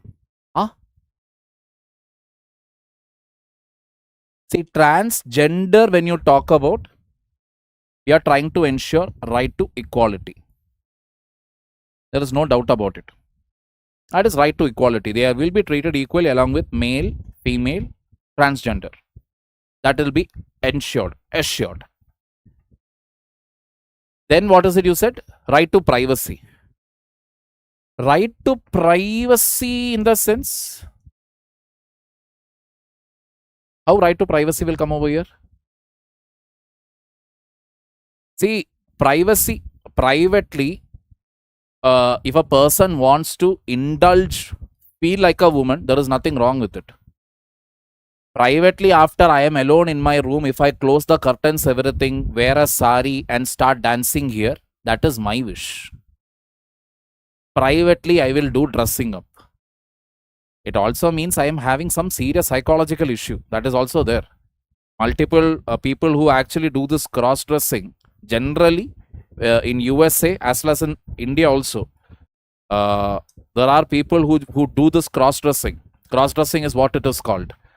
When men actually use female clothing, or the other way also, female clothing, wear it and walk around. They are generally serial killers, murderers, or rapists. It is one of the trait. It is some serious psychological issue that they have gone through. Generally, these cross-dressers also, when you see, especially the ones who are dressing like females, generally if you see, they would have all had a very bad childhood. Very bad childhood in the sense where they would have had an abusive father or an abusive mother. One of this. Sometimes if they are very, very lucky, they will have both. Double package they will get. That case, this will happen. Got the logic here? Nowadays, they say, it is okay. Boys also should have an opportunity to wear this. Girls also should have an opportunity to wear that. My opinion, there is still a line. There is still a line. So whenever somebody has come with me to with an agreement, boys and girls are the same, I'll be like, it is not that it is same. There are some things only a man is supposed to do. There are some things only which a woman can do. Both have their own sphere of work area, which nobody can do it. I can try doing it. But I will never do a job as good as a woman. She can also try doing what I am doing, but she can never do it like how I do it. And all arguments of equality, etc., whatever they say, I always ask them only one question. Let us say you are married or you're with your partner. It's 2 a.m. in the night. There is a knock on the door. And the guy whom you are with, it's your husband, boyfriend, whatever. Suddenly he tells, "Zara dekho bahar kaun hai? Mujhe डर लग रहा है." Will you be with that guy after that? Simple question. अरे कोई है बाहर, जरा देखो ना. He wakes up the woman and tells, go, go, go. And he comes hiding behind her. Will you like it? Simple. Like I told you, some things are there. That is how it is supposed to be. So 2 a.m. a knock is there, no questions asked. You jump out, you go. You go to look through the people and you ask, who the hell you are? Who are you? Correct? You don't wait. And you probably, even if your wife wakes up also, you tell, no. You lie there. You be there. Let me go and see what it is. You go in full alert mode. Your adrenaline is pumping. You're already, kuch nahi hoga. Koi nahi hoga. Maybe it is your friends, stupid friends who have come to surprise you. Stupid friends and their wife have come to surprise you.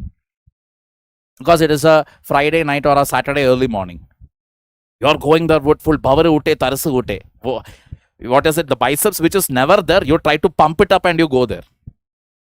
That is how it is.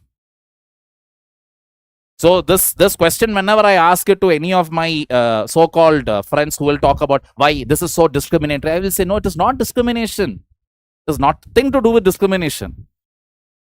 I am pretty sure, what is it? There are many females out there who are more dangerous than men. I agree with it. But my question is, will you tolerate it? If the guy says, tu jaakar dekh lo na, will you tolerate it? Very, grudgingly they will say, no, I won't. I will be like, that's it. End of the argument. You are expecting a man to be a man when it is needed. You are expecting when a danger comes, he will push you back and he will stand and face it up front. Same thing. That's the only thing. It's not that, how dare you? We are not saying that you cannot protect yourself. But it is a job of a man to protect. It is not because you want it. It is because that is what we do. We protect. You want it, you don't want it, that is all secondary. Got the point here? Exactly. What is really needed. The discussion is not about whether a woman can do 100 kilo, bicep curls, That is not the point. The point is intellectual opportunities.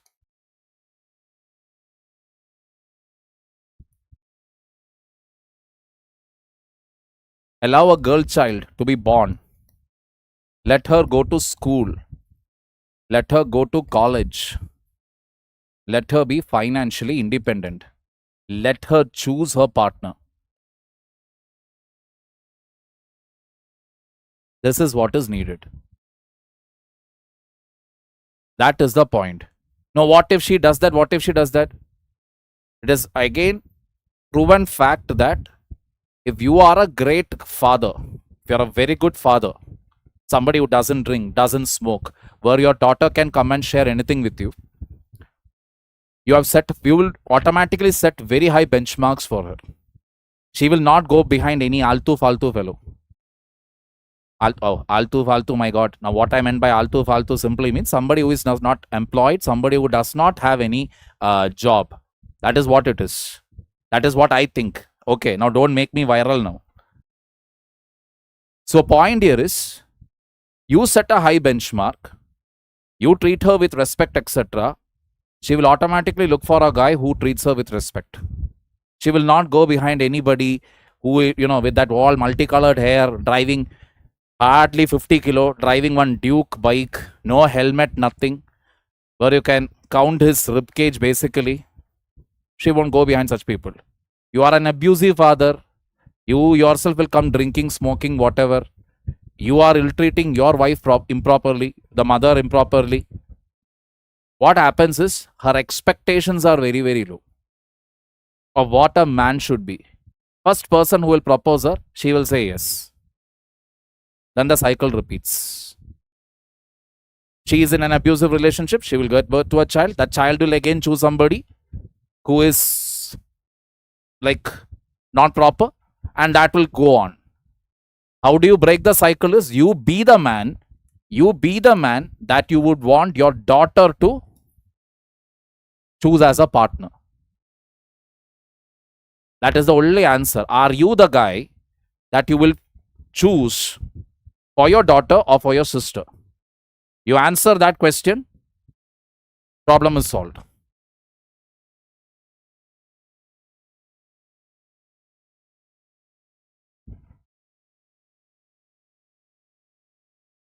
Punky. I have no idea.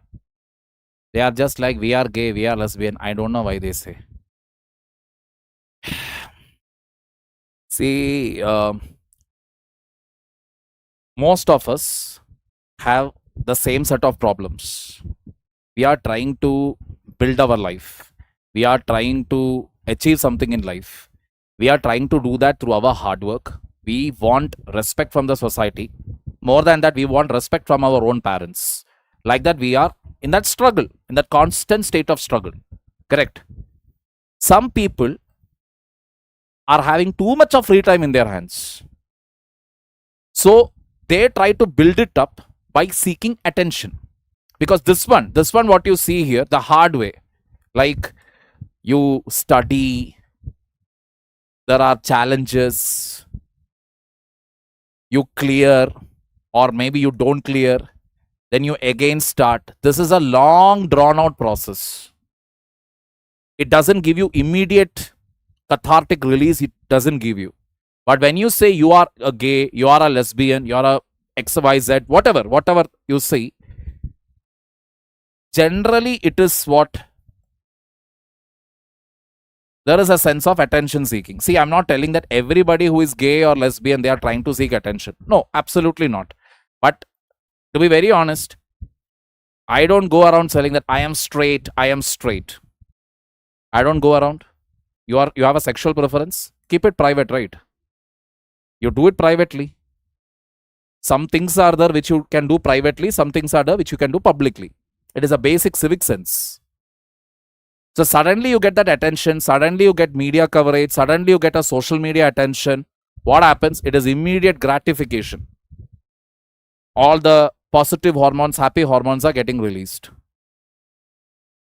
That is the logic, because there are people again who have a double life, married, etc., but then maybe they are gay or maybe they are lesbian, but they don't go around announcing it. That's a behavior, that's a general behavior what we see today. Even in the chat section also we can see some people will come and spam it up, right? Why? Their only intention is that I should take their name and give them that 5 seconds of attention. That is the reason. Because they just need that attention. Again the same point. If you go back again, it is that same point that as a father, excuse me, they have never got attention from their parents. Sufficient attention. And one thing what I have observed, this I have said it earlier also, lesbians I am not so sure of it, but gay, generally men who are gay, in two people again who came in the Satyameva Jayate episode, how they ended up being gay. They are gay today. They fight for gay rights, etc. Nothing wrong. It's their right. They were raped by their own family relative as boys. As boys, they were raped by their own family relative. Nowhere, I don't know whether a study has been conducted, that is, if boys are subjected to rape, is there a chance for them to become gay? Because two men had appeared in that Satyameva Jayate show hosted by Amir Khan. Both of them recounted their harrowing experiences. Both of them were raped by their own family member. Getting the logic here? I'm just warning you all, telling you all. Just because if you have a boy baby, just because if you have a girl baby, I will protect her 24 hours. Boy baby, let him run around and do whatever he wants. Don't ever think like that. Old NCRB report, boys, greater proportion of boys get raped in their childhood compared to girls.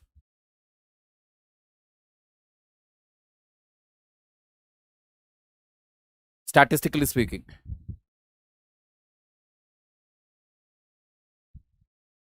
All right.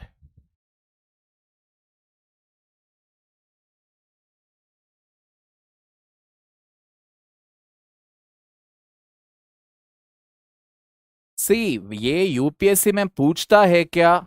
I will tell you one thing. They can ask such questions, maybe not in the answer paper. GS1, society, a question can come because transgender it is. They can ask such question in the interview board. What is your opinion on gay relationships? What is your opinion on lesbian relationship? They are only trying to see, they don't want to know whether you are gay, you are straight. They will only trying to see, are you getting uncomfortable? And to throw you off track.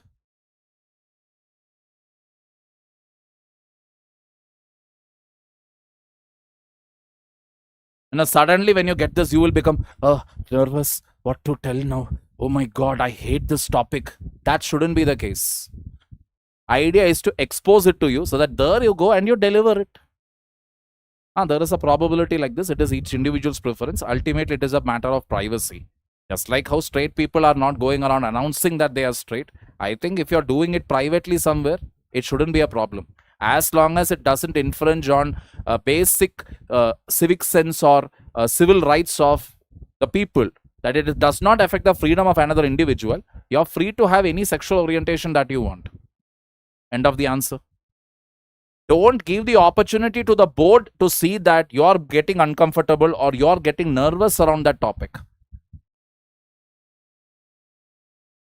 Exactly. Clear. Now, Essential Commodities Act, let us take it up. Union government invoked the Essential Commodities Act 1955 to manage disruptions in liquefied petroleum gas supply. The Act empowers the government to regulate production, supply, distribution, storage, pricing, and transport of essential commodities. Section 3 of the Act allows measures to maintain supply, ensure equitable distribution, and control prices. The Act has been used previously to manage shortages of wheat, sugar, pulses during the COVID-19 lockdown. Like I told you, whenever any component is very low in the economy and that component has all the capability to increase inflation, Essential Commodities Act is invoked. The Pradhan Mantri Ujjwala Yojana increased LPG coverage from about 62% in 2016 to nearly 100%. Domestic LPG production stands today at 12.8 million metric tons. Total LPG consumption 31.3 million metric tons. But 90% of LPG imports are routed through Strait of Hormuz. India's natural gas consumption is 189 million metric standard cubic meters per day. Domestic production accounts for 52%. 25% of natural gas comes from the Persian Gulf region.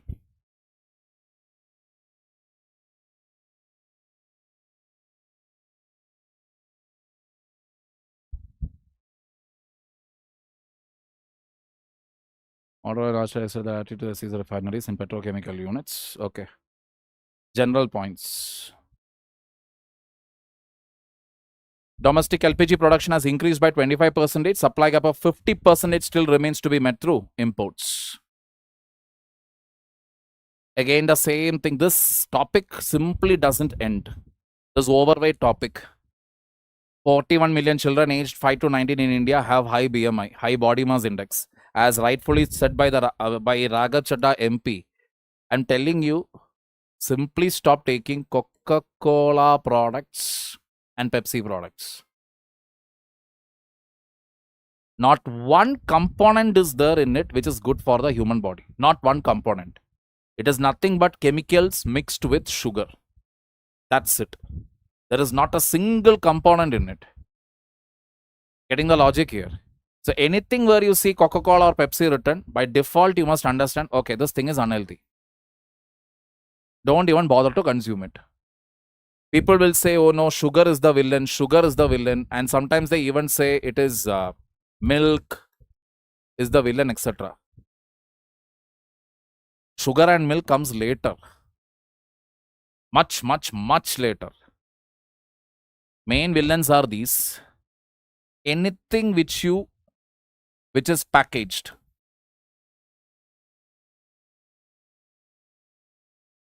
These are the villains. Eliminate it from your life. You are 90% safe, I would say.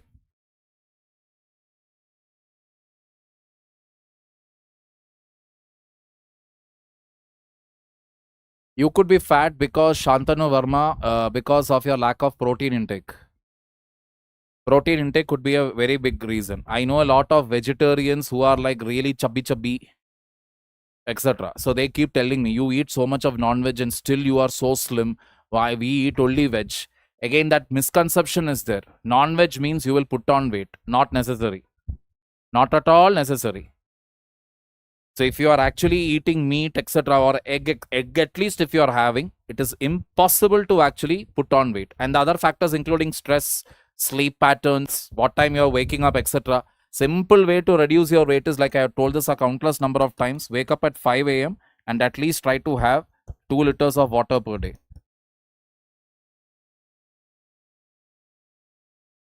It is impossible to put on weight then. Sugarless Pepsi, there is nothing sugarless about it. Even that is also having enough number of sugar. There is nothing sugarless about it. That I think somebody had actually showed it. The sugarless Pepsi easily carries some 6 or 7 sachets of sugar. That much of quantity is there. They simply promote it. UPSC and DGP. So one Supreme Court order was there. The order was basically, if you are appointing a DGP, a panel list of names should be sent to the UPSC. Then UPSC will suggest a name. Based on that only you are supposed to appoint the DGP. But rather than following that direction of the Supreme Court, what states have been doing is, they have all been appointing acting DGP. Means this is not permanent. Generally, when you appoint somebody as DGP, generally till they retire, that is at 60, they will remain DGP. That is a normal procedure. But here, when I say it is acting DGP, I can change them in between also. All right. Union Public Service Commission revised rules for empanelment of DGP and head of police force. Supreme Court of India directed that states must seek its consent for delay in submitting names of eligible officers. That is, if the states are not submitting the names to the UPSC on time, then states should answer to the Supreme Court why they did not give the names to UPSC. States are required to send proposals at least 3 months prior to the retirement of the incumbent DGP. That is, if I am the DGP of police, 3 months is left for my retirement. At least 3 months before that, they have to send the names. The court prohibited appointment of acting DGP. Prohibition is based on the Prakash Singh case. States are required to submit names of eligible officers for empanelment to the UPSC. Delays in submission of proposals by states were identified as a recurring issue.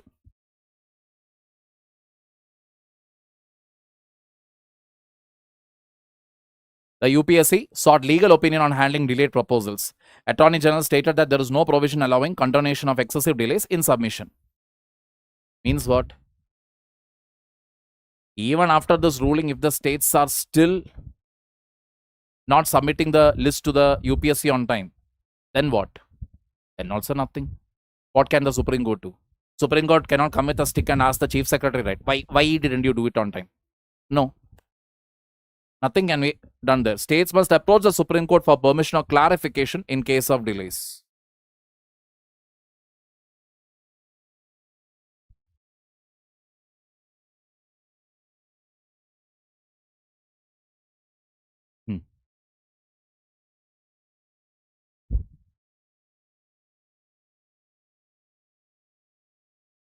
Prison inmates. See, I've told this a million times. Do something productive with your life. Coming in the chat section and, trying to be, let me be funny, sir will give me some attention. I won't. You're seeking attention from me or love or care from me, which you didn't get from your family. I'm not going to give you that. My only job is make current affairs easy for you. You crack the service at the earliest, get lost to Labasna, forget me completely. That is my ideal dream. No, you need not remember me. My job is only to give you a slight push, a dhakka, so that you enter into Labasna. You are not interested in the class. Do something else. Do something in your life. Something productive, something qualitative, where you are growing. Prison inmates. Now, we all know for a fact that prisons in India are overcrowded. There is no doubt about it. The largest reason being more than 70% of prisoners inside any prison, they are under trials.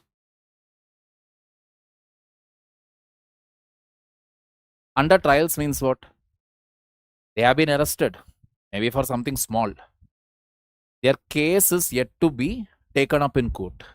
They are waiting there.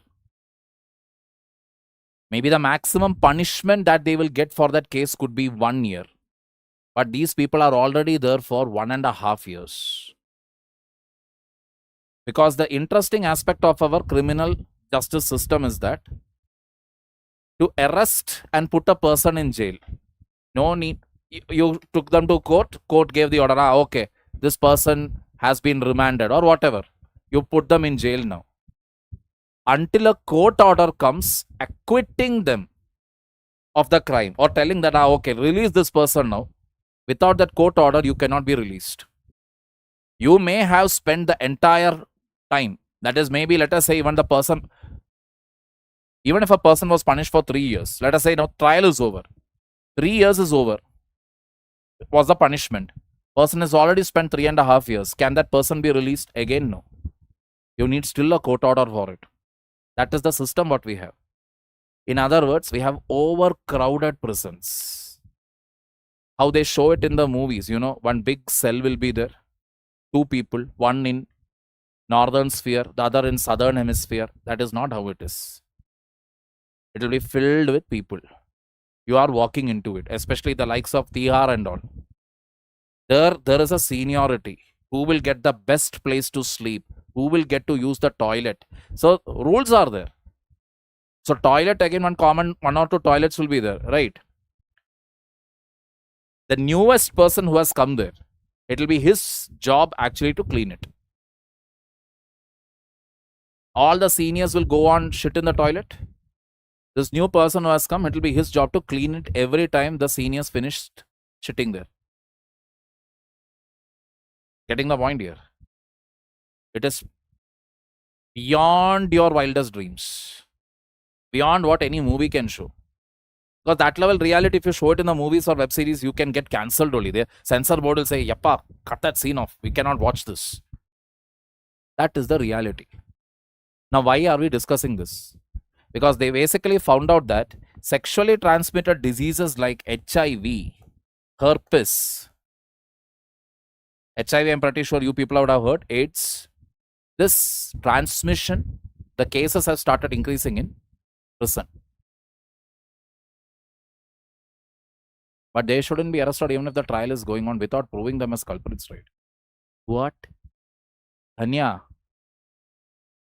I can arrest a person on the basis of suspicion also, with a preliminary evidence itself.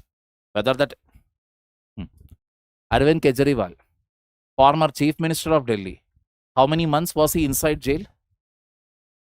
How many months? And what did finally the court say? Not one shred of evidence is there against him. CBI had filed a bulky document in the court. In that bulky document, there is not a single evidence, not a phone record, not a bank transaction, not even one statement to prove that this guy is directly involved in corruption. And how many months was he in jail? A chief minister they jailed for so long. So common man.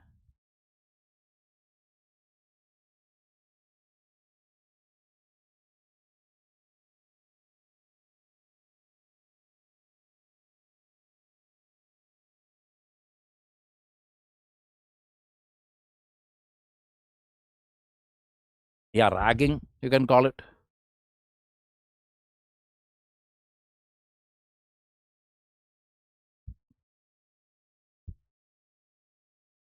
Among inmates, it's very, very high. Because that is the other thing. What happens inside prison? Rapes. Rapes happen. Male to female rape, it is impossible because both are kept separate. Separate. It is generally not there. But male prisoners do rape other male prisoners. And that again can lead to all these diseases.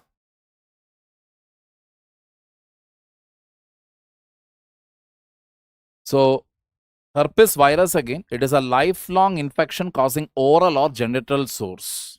So this herpes virus, two areas are there where the sore, like a small heat bubble type, it will develop like lump near the mouth area or near the pelvic area. So pelvic area, as you know, unprotected sex, number one. Or even the sweat. Body sweat is there, right? If one person is having that body sweat, body to body contact also, if it is there, need not be like sexual fluid transfer occurred. Not necessary. But body to body fluid is also contact is there. Herpes virus can spread. Number two, oral mouth area, how it will come? Kissing. Herpes virus can spread again. Correct?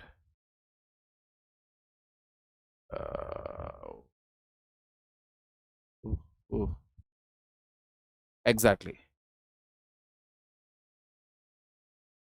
Clear? Again, there is no specific treatment for this. There is no cure. Medication involved. Acyclovir, valacyclovir, famiciclovir. Sometimes these things can cause other complications. Other complications it can cause. Why did a jailer of an Indian prison ask to keep umbrella in every cell? Is this okay?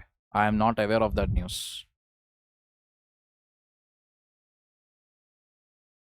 There should be some penalty. Again, Vladimir, we are coming back to that same point. That civil case aspect, civil filing a civil suit, it is called. That is, if let us say I filed a fake case on somebody. That person cannot file a counter case on me asking for a civil defamation. That is called a civil defamation suit. Because of my fake case, that person had to face a lot of issues, etc. Again, I will quote a case for this. There was this infamous ISRO spy case. So the scientist Nambi Narayanan, he was arrested because some females said that when they were arrested, they were basically women who had entered into the country illegally. I think from Maldives they were. So when they were arrested, she simply started giving out names of some high profile people. One among that name was this Nambi Narayanan. He was immediately arrested by the police. The case ran for 20 years. He was actually the colleague of Mr. APJ Abdul Kalam. Case ran for years, etc. Years together. Because he lost his career, he lost his entire thing he lost.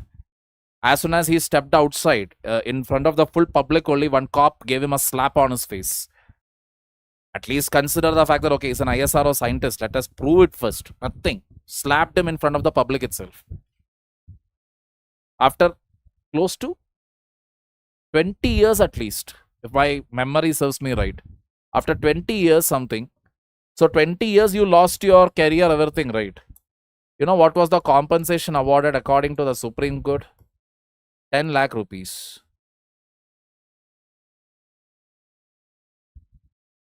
What are you going to do that? 10 lakh rupees in 2000s or maybe 2010s or 14s. What you will do with it? 10 lakh.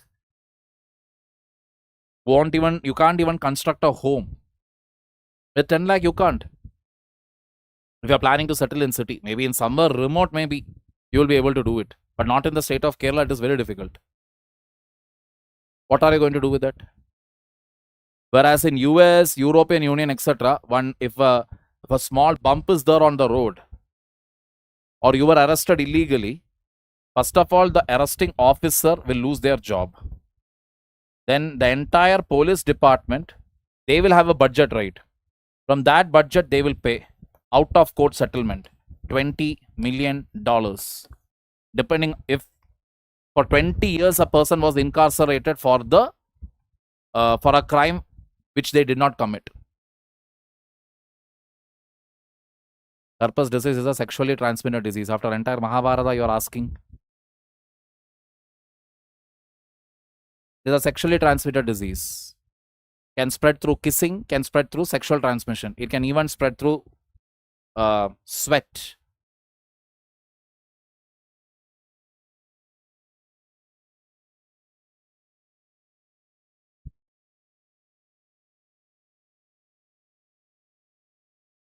Rajasthan property bill.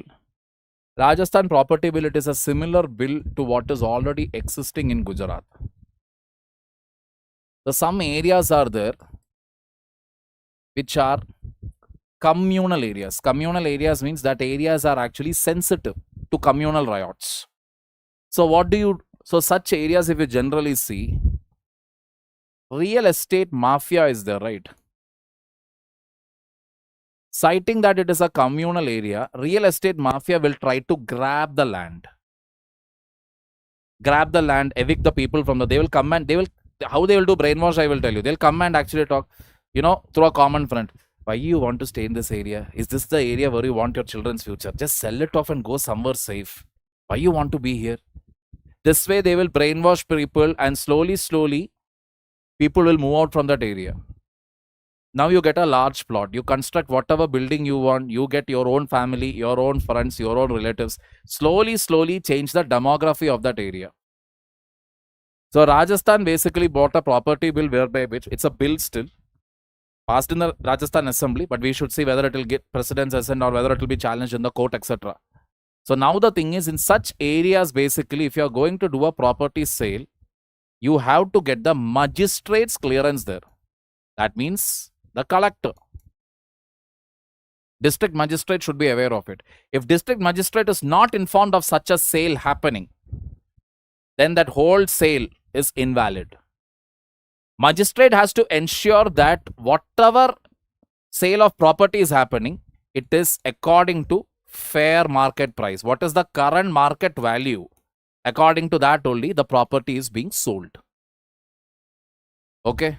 So this is now still in pending. We'll have to wait and watch whether court will take any initiative over here or whether there are any more further updates to this. So in detail, we'll take it up and it finally becomes an act. After the judicial review, criticism, everything is over, then we will take it up again. Till then, let us wait. Any questions here, people?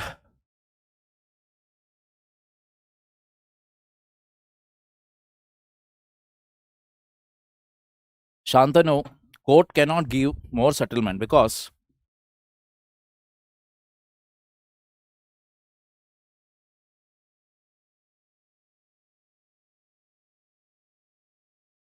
of the simple thing called procedure established by law. There should be a law where it says that for defamation, this is how you are supposed to calculate the formula.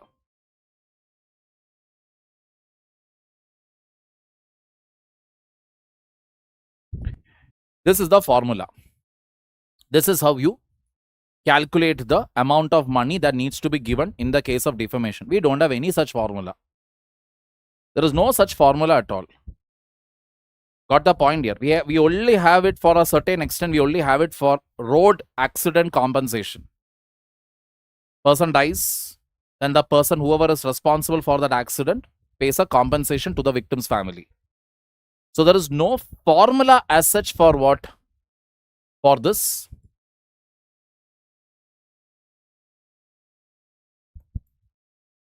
Defamation.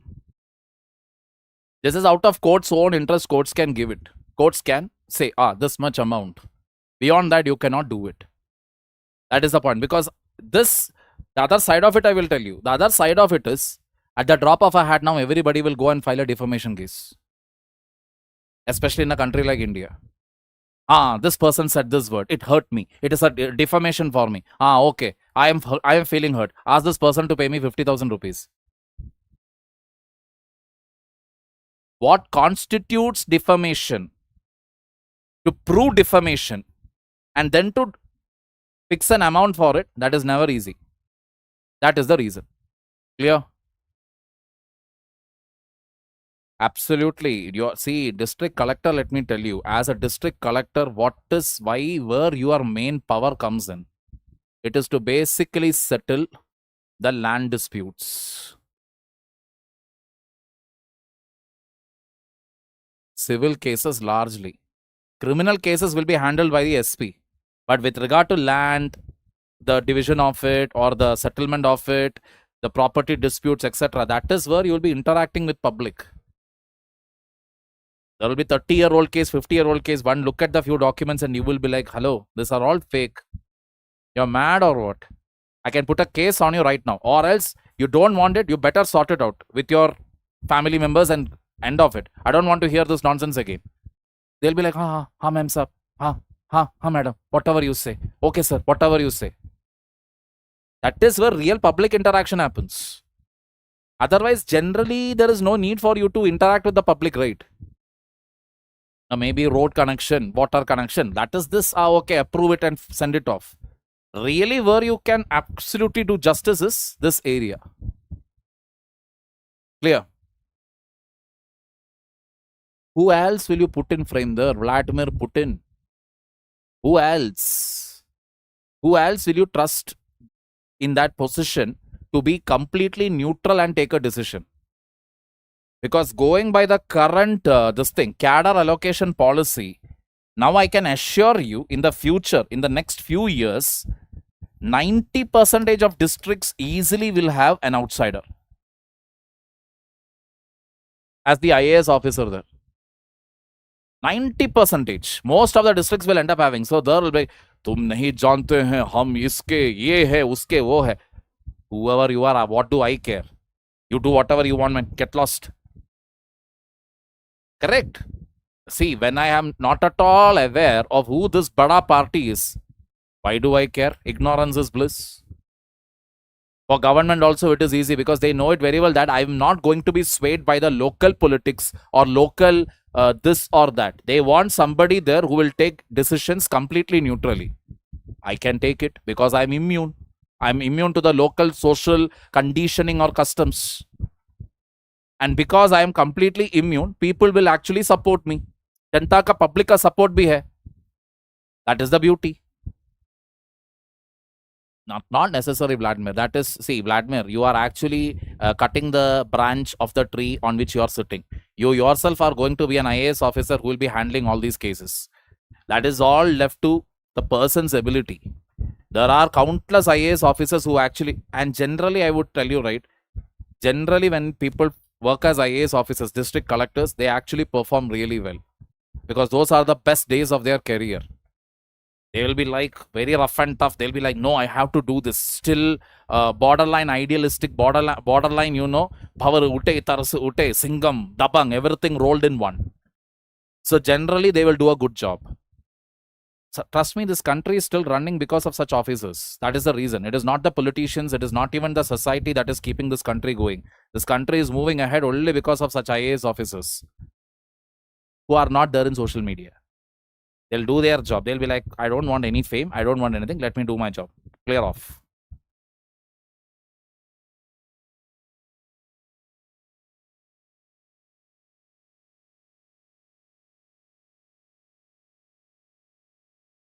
Peptide medicine. So basically, I told you many times, we are all made up of a thing called as DNA. And DNA, Indian DNA, if you take,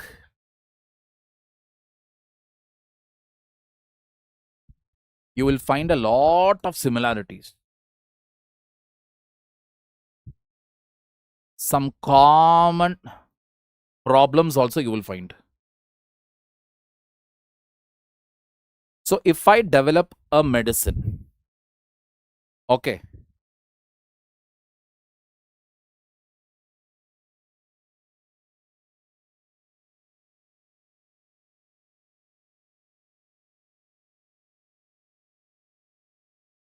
short amino acid chains are called peptides. And these amino acids, how do I make? I am making it out of the general Indian DNA. I'm making, based on this, I'm making a small amino acid chain called a peptide chain. Why? Because I know for a fact that most of the Indians today are either suffering from diabetes or they are already pre-diabetic. So I can develop insulin that really suits the Indian DNA. In other words,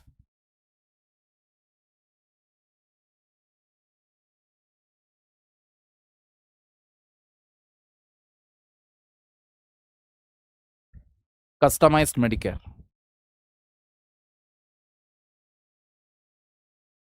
correct? जनता सोनम वांग चुके साथ था मगर फिर भी jail गई. Is it? Then why did the Janta keep quiet after he went to jail?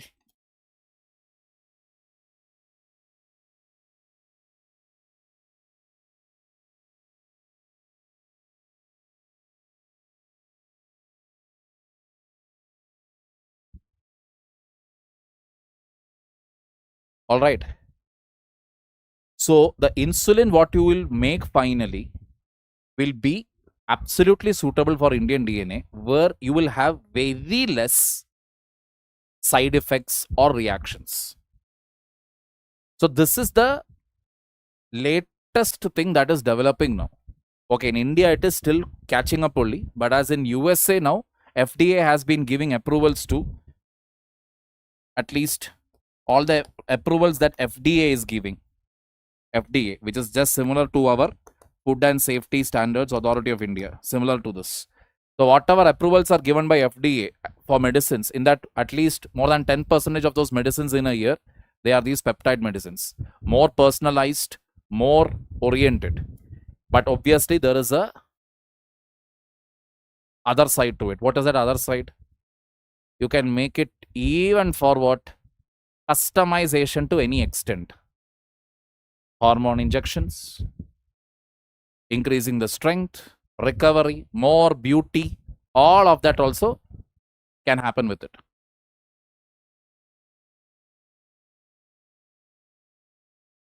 Taking it further forward. So please go through it. Peptides act like messengers that control processes such as hormone release, metabolism, immunity, and tissue repair. The rest you can read. Atomic clock, ISRO, and Navic. Now, can anybody? I think I am suffering from Dhruvrati syndrome. Don't give that guy more importance than it is required. That guy is very, very popular in Pakistan. Pakistanis love him. Now, that itself is a litmus benchmark to know that, okay, we have to definitely keep him away. Now, let us come to this. Can anybody tell me what is Navic? How is it different from GPS?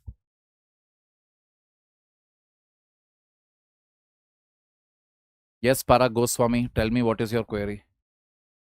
Pandarati.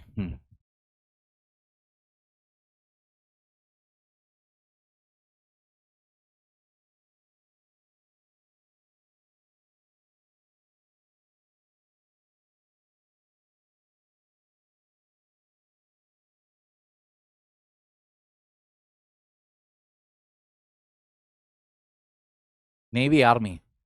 Satellite. Indian Regional Navigation Satellite System. Okay, fine. Actually, it is navigation using Indian constellation. All right, agreed. What is the difference now? Definition you leave. What is the difference? Exactly. Insulin only. Satellite navigation system. Navy.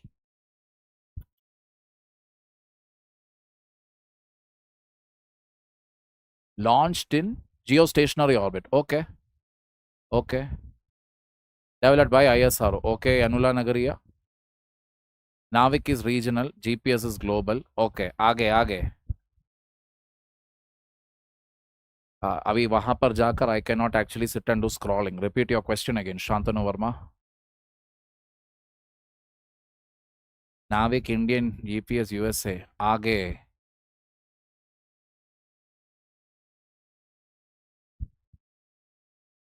See, obviously, like you people have said, one is Indian, the other is India, or rather than writing it Indian, it will cover India plus 1,500 kilometers from the border of India. What about GPS? It will cover the whole world. How many satellites are there here? Navic. This is around 30. In and around 30. Those numbers will slightly change. How many satellites? Dedicated high elevation. 5 to 10 meters. Agreed. Better accuracy. This is around 20 to 30 meters.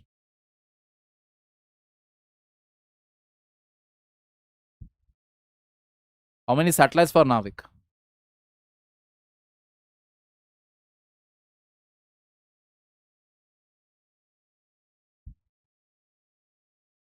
The company is responsible.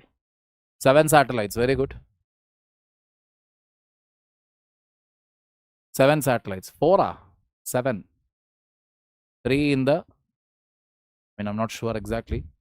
Geostationary, geosynchronous orbit. 4 in geostationary, 3 in geosynchronous, I guess. 11.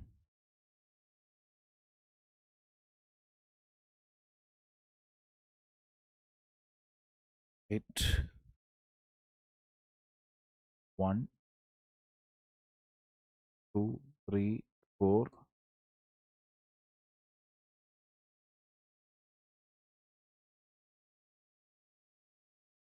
Nah, it is 7 in the 8 formation, not 11. 7 it is, not 11. Yeah, it should form the number 8. The 7 satellites put together forms the number 8. And it is exactly above India, whereby which for normal users will be able to access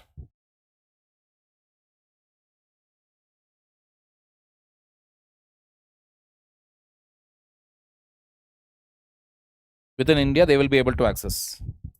Security forces will be able to access from the border 1500 kilometers. Security forces, intelligence services, etc. will be provided that access. Clear? That is the purpose here. The basic reason why we developed the system was because this was a recommendation given by the Kargil Review Committee. Because when these idiots from Pakistan were sitting across LOC and were bombing us, we wanted to get the GPS location, like where are these people located. US at that point of time denied India GPS access. That is when as early as in 1998 or 1999, when the Kargil Review Committee report came, they had said that we should develop our own constellation system so that we don't have to depend on anybody else.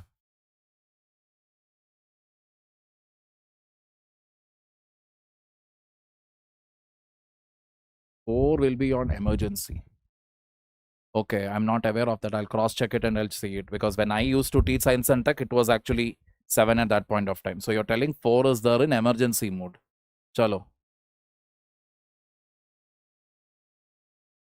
But what has happened now, that we should see. Now the satellites, when they are put in space, one of the main component in it is atomic clock.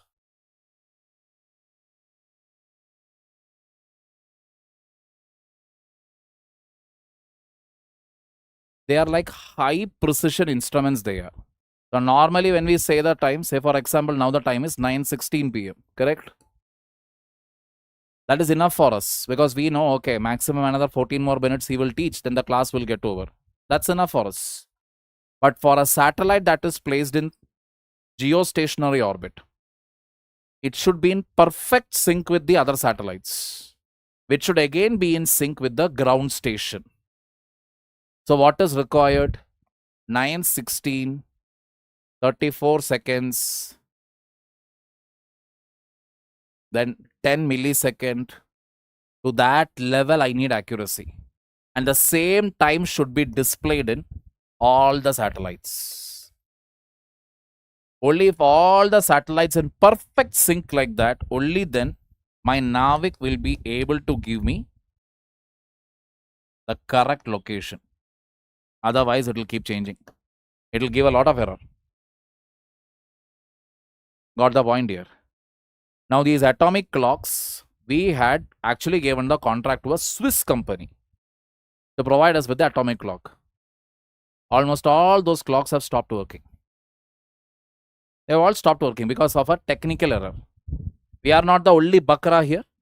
It's not that only ISRO has suffered here. Even the European Space Agency, who also had bought the clocks from them, even they are suffering. Correct? These are the clocks used in satellite navigation systems like GPS and Navic because timing accuracy is crucial for positioning. Correct. Then how ISR established our own GPS? As in, we developed it. We developed it and we started launching it one by one. Since 2013, we have started launching them. One by one, we started launching.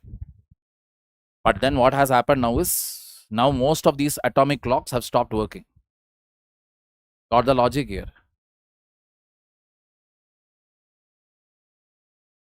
All that is my point. It is not entirely operational. How to start? Clear. So atomic clocks are not working. So finally, what has India decided to do as a solution? India has basically decided, fine, we will manufacture it indigenously. Because if these atomic clocks are not there, then you cannot have all the satellites in sync. You will not be able to run any of these things. The whole thing will go for a toss. So by 2026, whatever 3 more satellites we are planning to launch up with the Desi atomic clocks. That is what it is. Globe Internet Navigator. Okay, why can't we make our own? We have started making our own.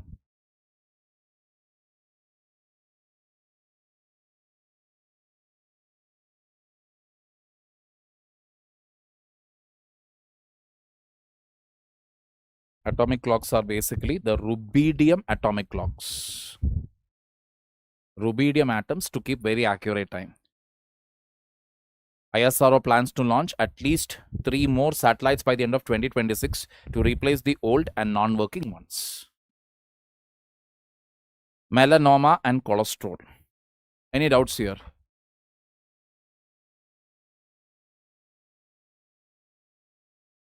It's basically skin cancer.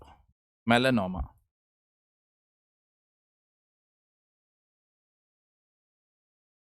So what they found out is, if cholesterol increases in the body, especially the cholesterol that we call as bad cholesterol generally comes from packaged food,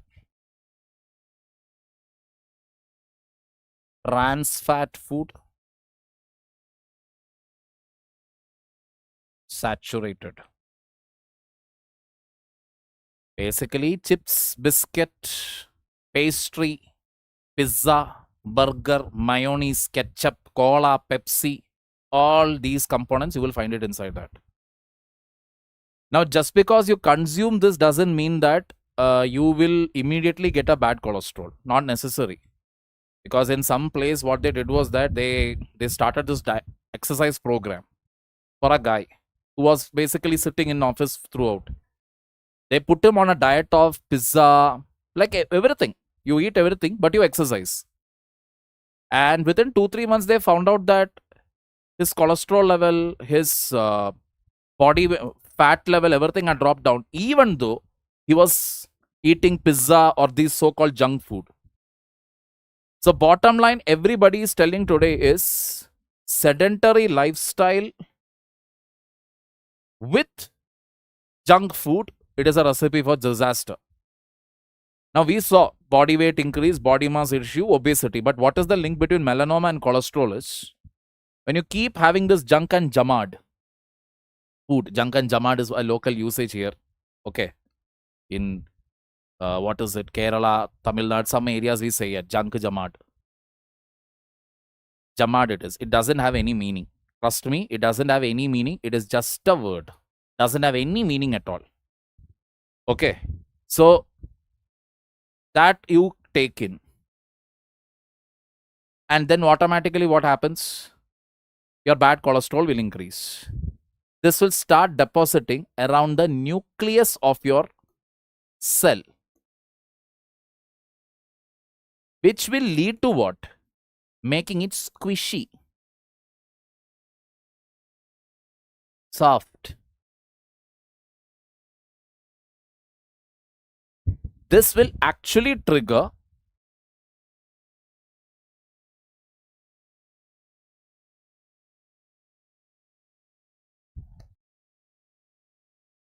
cancerous growth. Cholesterol has a direct link with this. That is what bottom line is. Clear?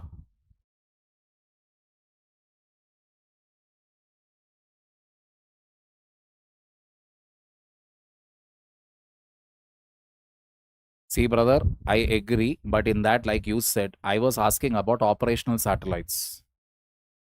If you're really looking at GPS satellites also, there are plenty of satellites out there. I don't remember the name. It is anywhere between 48 to 60 because almost all of them are not operational. Some are just kept there. For namesake, it is there hanging in outer space. Really effective ones, if you really see, it is a 7 which actually works there. The other 4, I'm not sure whether it is working or not. Operational satellite is what we are focusing on. Total number of satellites launched, 5. This many satellites you can say. But operational ones, how many are there? Because GPS also I said operational. I mean, I did not say 30 satellites in and around always are the ones who are really working. Coming to IR Navic system also, it is 7 satellites basically that is working, which forms the shape 8 in the sky. Clear? Now coming to this part here. This will lead to cancerous growth, which can lead to what? Obviously, melanoma, that is skin cancer. Earlier also I have said this. Now when you say, okay, if you drink milk, cholesterol will happen, chance is there. High fat milk if you drink, there is a chance. But if that logic, if you apply, look at our dear Punjabi friends. I mean, their day starts with milk and probably ends with milk or a milk product. How many of them really have cholesterol? Not all of them. Yeah, you are consuming milk, etc. and you are sitting simply in an AC room. Yes, you have a high chance of getting cholesterol. Dietary cholesterol, that is, you take food and that will immediately lead to cholesterol. There is actually no clinical evidence for this. The one main villain here, or something that has been made always a villain, was egg. Boiled egg or egg, if you consume too much, then it will increase the cholesterol. Whereas there is not a single scientific study to prove this. That egg, if you consume, it will lead to increase in cholesterol. You eat chicken, you eat fish, or you are generally consuming meat, or you are a pure vegetarian. But you sit. You don't move your body. You are not at all doing any physical activity. Cholesterol will climb up. Cholesterol has more to do with your sedentary lifestyle rather than what you're eating. But yes, if that is the case, then what about this, you may ask? These are nothing but chemicals. You're directly putting chemicals into your mouth, into your system. And most of these chemicals are natural enemies of gut bacteria. So when your gut bacteria dies off completely, that is when what happens, your food won't be digested properly inside your large intestine and small intestine. It won't get digested. The easiest way of understanding whether your gut bacteria is out and over is, number 1, you take too much of time in the toilet. To go for number 2, you take too much of time. Second point, it smells royally. I'm not telling that those people whose gut health is good, it will smell of jasmine and roses. No. But the fact is, because it will smell so bad, the next person to enter the toilet will probably faint and fall because of the pungent odor. It will be literally as if septic tank has broken up. And these people again, whose gut bacteria has literally gone down, they will literally experience this swelling. The tummy enlarging, bloating you call it. Bloating will happen. Many people think this stomach is protruding out because of fat deposition. Not necessarily fat. Many times it is bloating. Why bloating? Because gas is getting released. So you can see these people generally going on belching. That they will do. Or they will be farting. And the farts will be generally silent. And you all know it is a universal truth that silent farts are the deadliest fart. So if your fart is very smelly, your urine color is yellow, it's a very good indicator that your gut bacteria is going for a toss. As simple as that. Only thing to do is improve your gut bacteria is gut bacteria loves fiber, water, and yes, curd. You can restore it. That is the bottom line. Who said that one large egg contains 186 milligram of cholesterol? No, that cholesterol is good cholesterol, which you really need for your body. There is good cholesterol, there is bad cholesterol. This is bad cholesterol, what we are discussing here. Good cholesterol you need. That fat you need actually. You really need it. 186 milligram means 0.186. Even if you have 10 eggs, how much is that? It just comes to 1.86 milligram. Very less it is. You eat that egg and you're sitting simply means, yes, it is a problem. But you eat that much and you start working out, fat will burn, you will be toned. That is the bottom line. You may read it. Clear?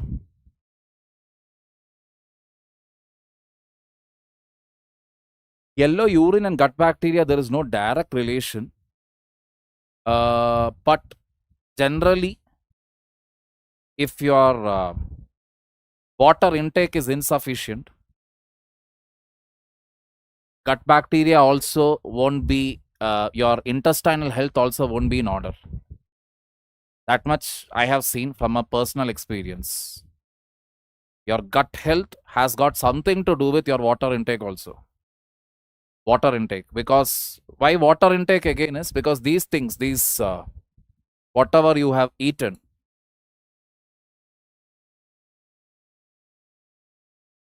this packaged food, trans food, saturated food, I'm not telling that if you drink water, all this wrong thing, whatever you have taken, will get nullified. But at least its impact can be reduced. That is the bottom line. So generally it is seen because the moment you start having cholesterol, etc., once you start having this cholesterol, that means especially bad cholesterol, plus you have this fat, that is you are fat in the sense your BMI is above 30.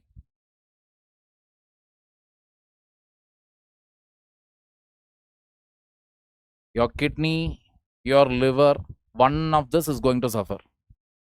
That is guaranteed.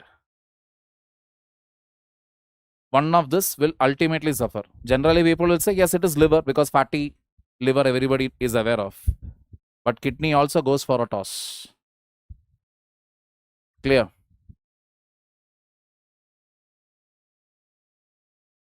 Saturated fat from animal product. Arushi, animal product is not harmful as such. How you are consuming it matters. So, for example, you're repeatedly using the same oil to fry, that is harmful. So, whether it is vegetables you are going to fry inside, whether it is animal product you are going to fry inside, doesn't make any difference. It is going to be harmful for you. Parshansi, excess water intake. How many people have you seen getting admitted in the hospital because they drank too much of water? How many people are you seeing there? It is again like one of those very extreme cases what we are talking about. I am yet to read a news like that. I am yet to meet somebody like that.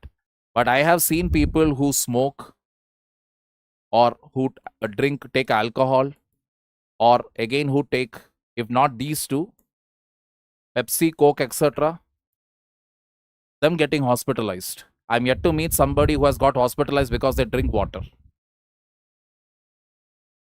Extreme level of fat, what happens means you are at the risk of a cardiac arrest. You are at the risk of fatty liver, non-alcoholic fatty liver, all of that. Me. Excess water, you got hospitalized. Come on, dude. Induction stove. Now you all know induction stoves demand has gone up. Why? Because of LPG. LPG shortage. So if India is actually able to bank on non-fossil fuel energy, which means reducing dependence on coal, crude oil, and even natural gas to an extent. If India is able to reduce the dependence on this and we are able to generate non-fossil fuel energy, maybe solar energy, battery energy, whatever, then that way we can take care of our electricity needs as well as for our motor needs, we will have electric energy. That is what the article is about. Few data and details have been given. You may go through it. No, not hospitalized, brain fog. I am hearing it for the first time. Normally, when I have had taken 3 to 4 liters of water, what I have observed is skin becomes clear.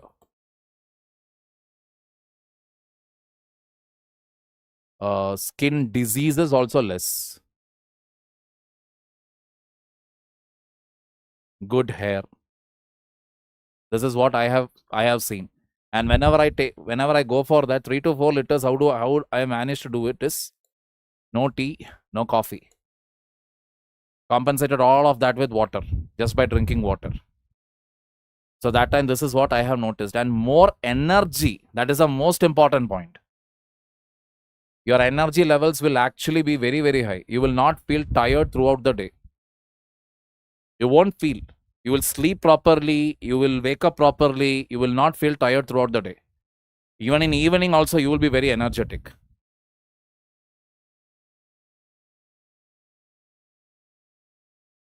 Due to excess water, Bruce Lee died. No, he took some medicine. He took some unproven medicine or something. One of the documentaries that I watched, what I got to know here was that, I'm not sure whether it is true again, documentary, that he was actually, he used to take drugs apparently to for quick recovery of his body, etc. He was again a small guy, very small stature, etc. So he used to push his body to extreme limits, and to recover from all of that, he used to take a lot of drugs. Some drugs to relieve from pain, some drugs to, not feel the pain, all of that.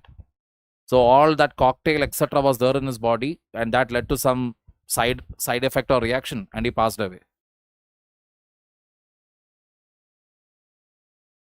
Hardly any difference other than a branding. Tap water from India, if you're talking about, you will basically find that the tap water in India actually contains a lot of bacteria, especially the E. coli bacteria. Best example, indoor. So don't drink it directly. Tap water you can drink maybe from US, Europe, etc. There you can drink. They'll simply take the water and they'll ask you to drink. That water will be still better than the water what we get in mineral water bottles in India. That is the bottom line. Clear?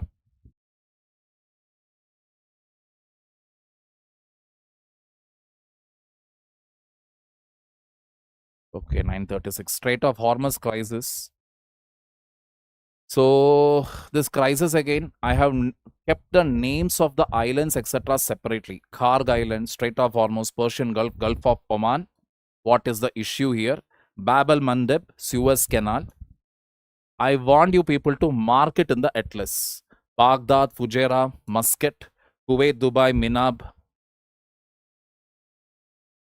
Ras Laffan, Sohar, Mundra Port, Kandla Port, Jawaharlal Nehru Port, Mumbai, Fujairah Terminal.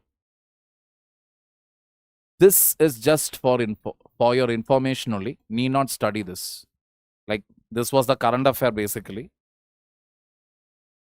What is the impact? Economic and supply chain geography. What has happened to the oil prices? December 2025, it was just at 57.56 barrel. Now the oil price have literally hit its peak, 118 per barrel. A more than 100% rise. That's it, people. Mark the places that is given in the atlas. And that you can do. I am watching this with a cup of tea. Very good. Riya Surya. You won't crave snacks too. Very true, Vishika. Snacks, again, I will tell you, you will not crave it, especially if you are, let us say, you're having your lunch, you're having your dinner. Have a plate of fruits along with it. Not before it, not after it. Eat it along with it. That is, you're having something spicy, some curry you're having, veg, non-veg, whatever. But along with that, keep munching on the fruit. So you're basically taking in fiber, plus you are satisfying your sugar craving. Normally, I have that habit. When I have something spicy, I want something sweet. But how I am trying to control it is, I've noticed it whenever I have fruits along with my lunch or dinner, I don't get the craving. But otherwise, I do get the craving. What about war of Iran and US? What about it? What about it? What is it that you want to know? Will it end? Will it lead to Third World War? Third World War? No way. Will it end eventually? Once they see the prices, etc., increasing, once US gets really what they want out of it, which is an increase in crude oil prices, is what I think. An increase in crude oil prices, some benefits for them. Country starts buying crude oil from Venezuela or from US based companies, then it will end.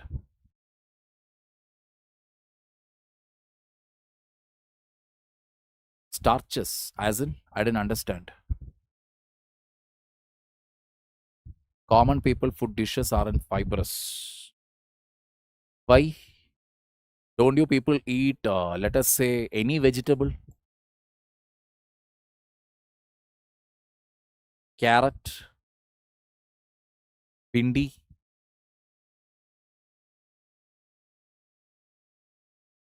anything, any vegetable which is having fiber. Fiber is not such an expensive thing. That is also not possible. At least try to have some banana, man.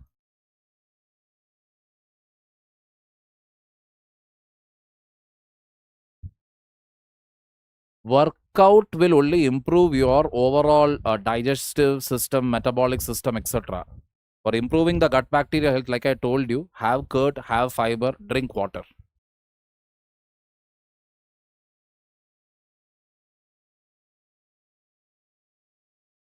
Actually, I was vitamin deficient and just sitting on a bench with a water bottle and screen copy with no exercise made brain fog.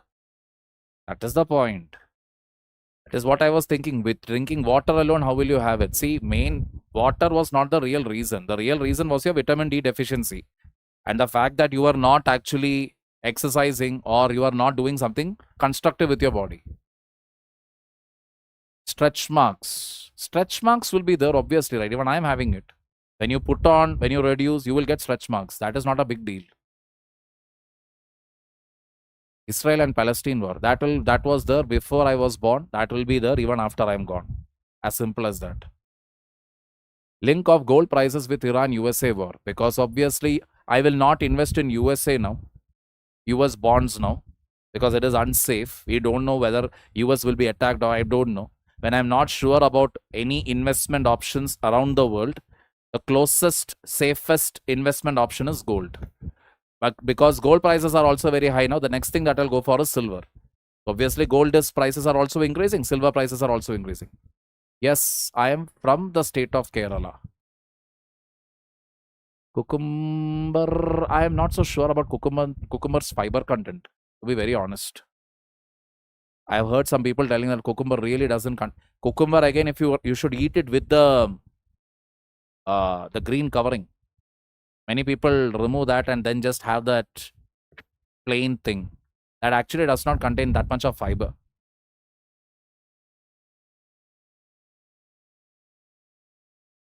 You don't even require a 2-hour workout. To be very honest, workout has been actually been too much glorified. 2-hour workout you need only if you are going for a Mr. India competition. Half an hour. Maximum 45 minutes. Common people like us, we only need this much. We don't require more than that. Purpose of which again it is to increase your breathing, your lung capacity, increase your sweating. This is the idea. Amla, definitely the very best. Iran implemented a total blockage. Even I am hearing it.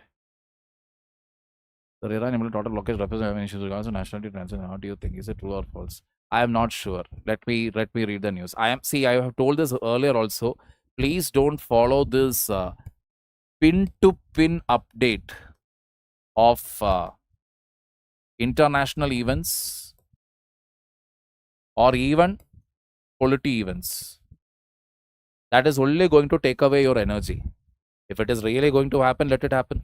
Then we will know what is going to happen. We'll get a first-hand information from our own government telling that this is the situation now. They are not allowing anybody's ships. So basically, it is a lockdown-like situation in our country. Everybody, please save on your LPG. Please save on your fuel. Please save on your this. Please save on your that. Some notification will come from the government if that is the situation. Today, everybody for a few likes or even to get a more subscription, more viewership, then monetize on that. They are banking on sensationalism and fake news. So don't fall for it. Don't be viewers of fake news. Absolutely. 50. See, half an hour to 45 minutes is maximum.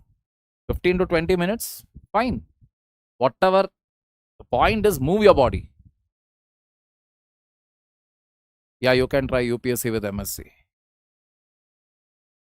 How to clear NDA? First of all, see what is the exam about. How many stages are there? NDA clearing the general studies or the prelims paper is not a big deal. Many people do that. You should actually focus on the SSB part, the SSB interview. That is where the real game is.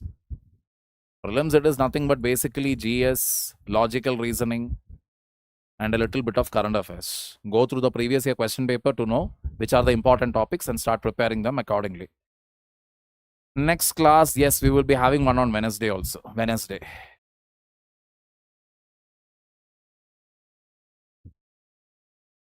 $20 kilo. First thing, wake up at 5 a.m. You are telling 120 kilo, right? Ideally, you should drink 6 liters of water. Ideally. For the first month, this is what I would recommend to you. Come what may, wake up at 5 a.m. I don't care.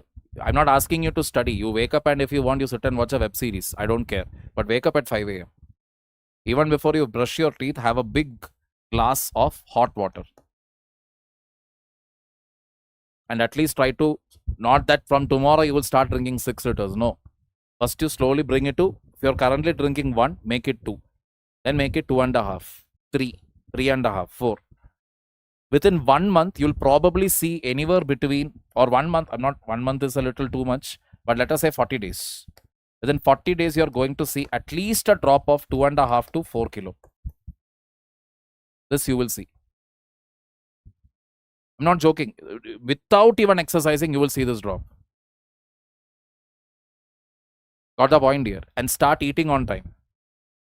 That will bring down another 4-5 kilos. Good. Lentils, soybeans, excellent plant-based source of fiber and protein. Correct, Arushi? Shubham Sharma. Full day workout. Basic push-ups, stretching exercises. So in 5 minutes, if you put 10 push-ups also, take 10 push-ups in 5 minutes.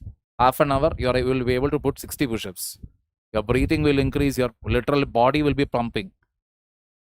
Then try to touch your toe without bending your knee. How to meet me? Come to Bangalore, Habibi. It is definitely advisable to give other exams. Vladimir Putin, do one thing. As of now, drop everything. Focus completely on this thing. What is it? FAA. UPSC attempt you're giving in 27 only, right? Drop everything. Focus on FAA now.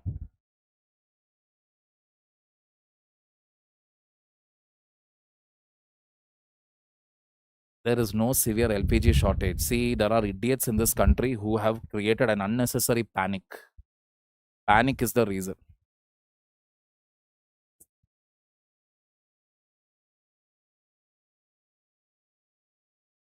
Panic is the reason. Oh, LPG is not there, LPG is not there, nothing like that. There is a shortage, but not to the levels how it is being portrayed in the media. And it will take at least 1 or 2 months. The main reason behind this is basically Har Ghar, that Yojana is there, na, LPG cylinders. So that has actually increased the demand for LPG cylinders. Almost 100% we are providing LPG cylinders all over India. That is the main reason. So that scheme only started seeing success very recently. And we had already started other efforts also, that is from biogas, how to build biogas, from waste, how to generate it, from food waste, how to generate it. We have started it also, but that is yet to catch up.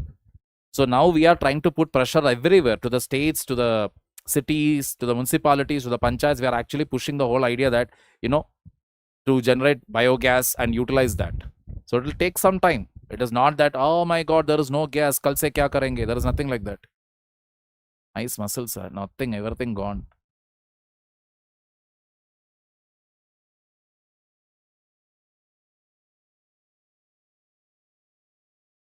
Please join college committees, Manasi.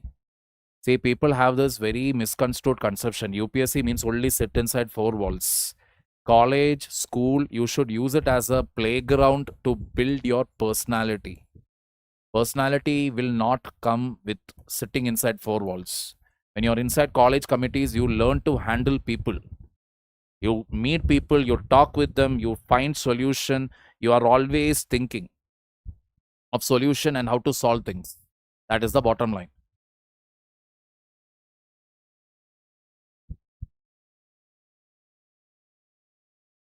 Class 11th, I will tell you, just stick to this thing.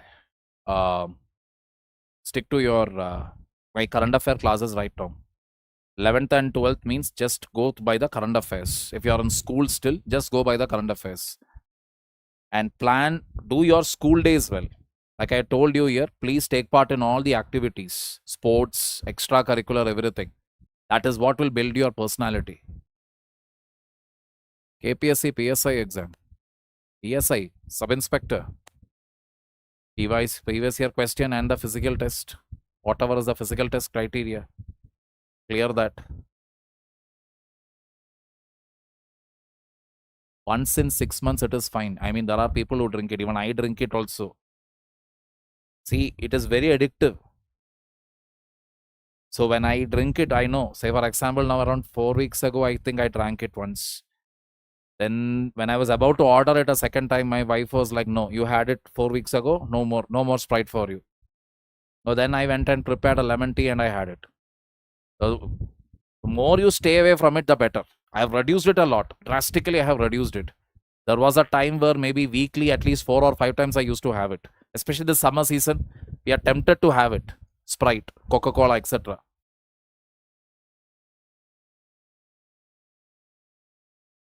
Srishti no, I will be sending this to my group. So what you have to do is you need to actually write the answers. That is, go to the PYQs from 2013. From 2013, visit the PYQs of GS 1, 2, 3, and then write answers based on current affairs data or content. That way, when you write an answer, you will improve. Weekly will do, Arushi. More than enough. Is this enough for CDS? I have not analyzed CDS paper, but it should be enough from a current affair perspective because newspaper is what I am covering over here. Glad to know that, Priya.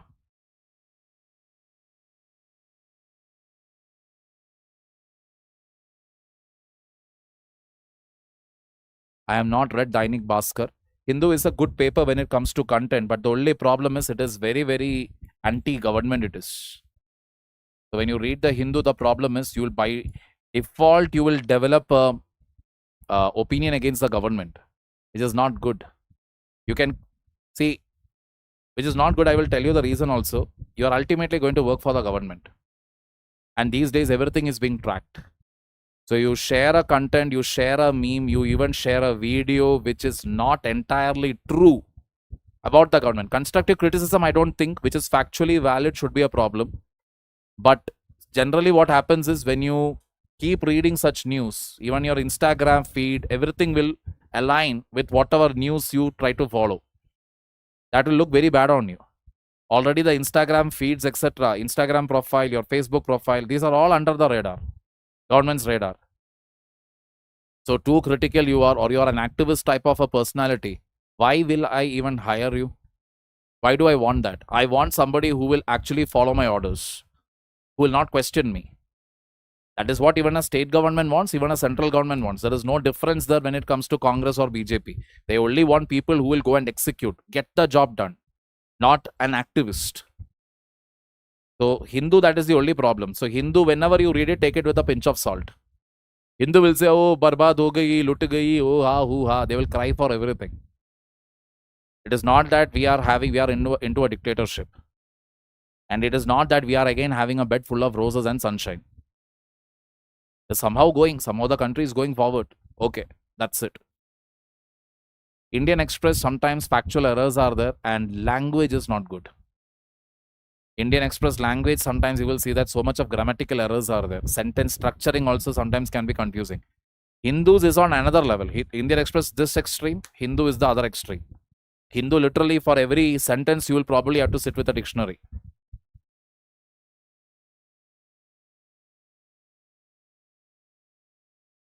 Political leader. Anything about RBI grade B?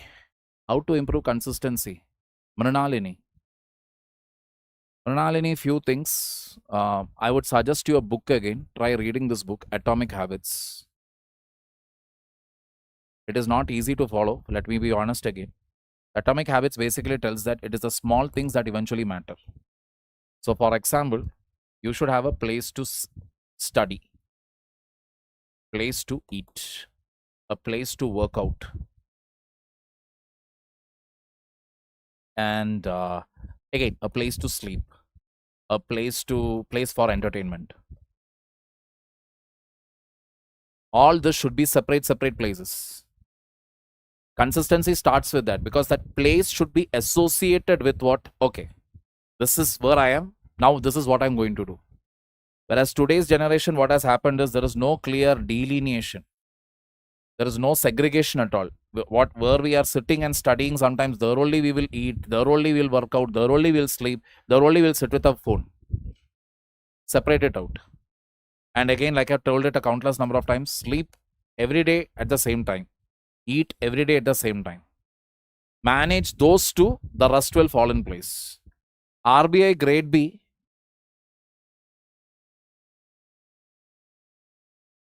Prelims, again, if you know it, it has separate sectional cutoff.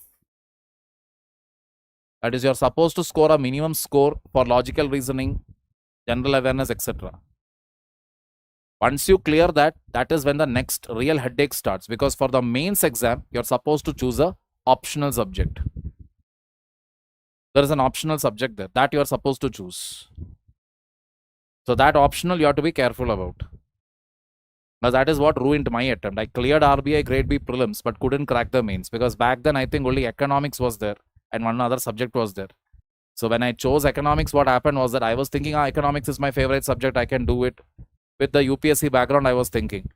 But the economics that came for RBI grade B was hardcore theoretical economics, which you could have only wrote or attempted if you have economics as an optional or you have studied economics in your graduation. So just be careful about that. The RBI grade B, the challenge is the mains part, not the prelims. Mains, what optional you choose. And next thing is the interview. So interview, again, let me tell you, don't try to impress the board. Be honest. One of my friend who cleared all of this, prelims, mains, went to the interview. So they asked a question, why banking? So he said, it was my childhood dream. There can be a no bigger lie than that. How many of us have had a childhood dream called, I want to become a banker? Impossible. We would have thought of policeman, doctor, something what you see on a regular basis. So they will ask you again, what if you get a selection in UPSC? I think are you preparing for the UPSC? Yes, I am. So if you get a selection tomorrow, will you leave this job and go? Yes, if I get into the top rank, what I have, if I get an IAS, I will leave this job and go. Because that is my ultimate aim. So you're coming here only so that you will crack that. No, here I am happy again, because RBI grade B is the civil services of banking. It won't be that I'm sitting here sad and I will not do my job. But still, as my aspirations are higher, I'll keep trying. This is how you speak. Not that, nahi sir, even if UPSC, I rank 1 I get, still I'll be with RBI only. They'll get to know you're bluffing. You're lying through your teeth. Don't do that. You don't have to make them, choose you as their son-in-law.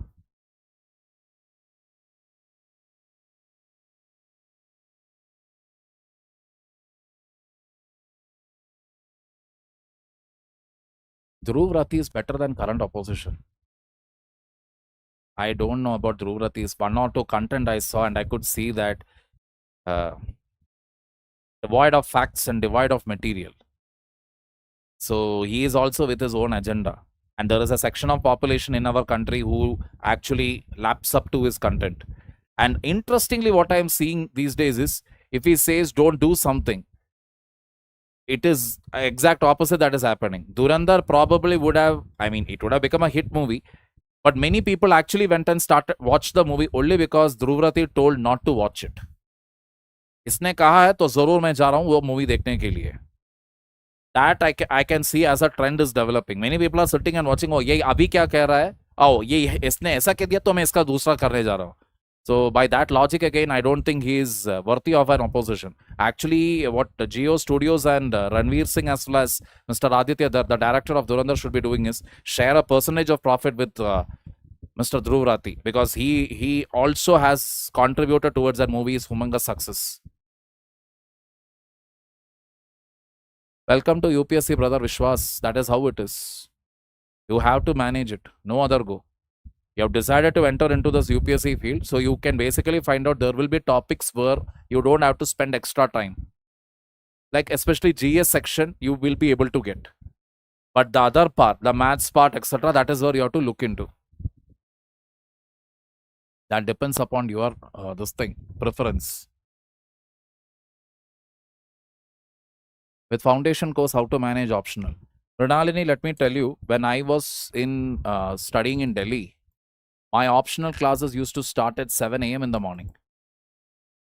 By 6:30 p.m., a.m., we will stand in queue outside the academy. I'll tell Vajiram and Ravi, that is where I was studying. So 6:30 a.m. we used to stand in queue because I'm 5 foot, almost 5 feet 10 inch. So my legs, I need to stretch it front. So if only I'm sitting in the front row, I'll be able to do that. If I'm sitting in the second row or the third row, it is a nightmare. 3 hours, 3.5 hours of class of a faculty. 3.5 hours to keep your legs folded, it is not easy.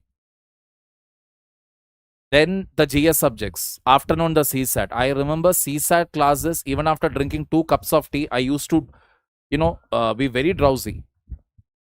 That is how it is. And I'm pretty sure that trend is still going on. That is how offline classes are going on. Online, what has happened is a little bit of the spoon feeding has gone to that extent where, sir, mujhe na abhi ye nahi chahiye, sir, ye. Both girls and boys, both are doing this. Boys also speak to me in this tone only. Sir, mujhe na ye karne mein abhi dikkat ho raha hai, kya karu sir main? And I'll cross check it again. Guy or girl. So that is the point here. The point here is that please, you will have to push yourself. No other go. Your competitors are waking up and pulling the stunt. They are literally, and that class, I will tell you when it will end. That will end only by, let us say, 6 o'clock, 6:30 p.m. Optional in the morning, followed by the GS subject, the CSAT subject, etc. in the evening. Some very rare days, evening class won't be there or CSAT class won't be there. That is when you will be like, baap re baap, what a relief. You go back, you eat food, you sleep. Otherwise, lunch is also not an option. Because even though it was the same academy, one class will run till 1:30 or sometimes till 1:45. Because back then, 2 optionals. 2 optionals we had. So first optional starts at 7 a.m. Next optional starts at 10:30 or 11 o'clock. That will go maybe till 2. 2 o'clock onwards, basically what will start? CSAT will start. Where is your time for lunch? So 1:45, even if the faculty, second optional faculty has not left, run. Vacate the class. Run to the other building. In between, tell to that chai wala bhaiya, chai banakar rakh dena. 1:45 I will come. And he will be waiting there with a hot steaming cup of tea. So you carry either a small cup or a small this thing, a filter cup, filter carrier is there, which this big, works as a cup also, works as a small can also, like flask. That you will fill it up, you take it to the class, you keep sipping it, trying to stay awake. This is how it is.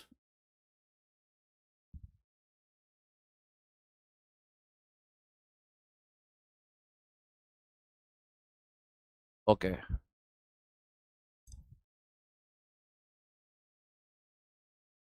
Stop complaining means just stop complaining over your excuses. What are the challenges in Navic first adoption? How does it impact India's semiconductor and electronics manufacturing goal? It is not going to create much of an impact because you are basically replacing one set of navigation with another set. That is it. Whatever we are developing, see, Indian Jugaad it is. So we are developing a system which is compatible with the GPS devices. We are not manufacturing something which is totally chalk and cheese different. That's it. Because obviously, like you said, we don't have indigenous that level semiconductor technology, etc. We develop the semiconductor, then the chip, then integrate it with Navic. It will take ages together. Ulta, what you do? Okay, currently GPS devices are there. Okay, instead of GPS, we will use Navic. Simple. That is the point. So minor some tweaking, etc. you may have to do. There may be a problem of integrating the system to what? Navic. From GPS to Navic, when you're making the switch, that will have some technical issues. That will be there. But eventually, maybe in another 4 or 5 years, it will become normal.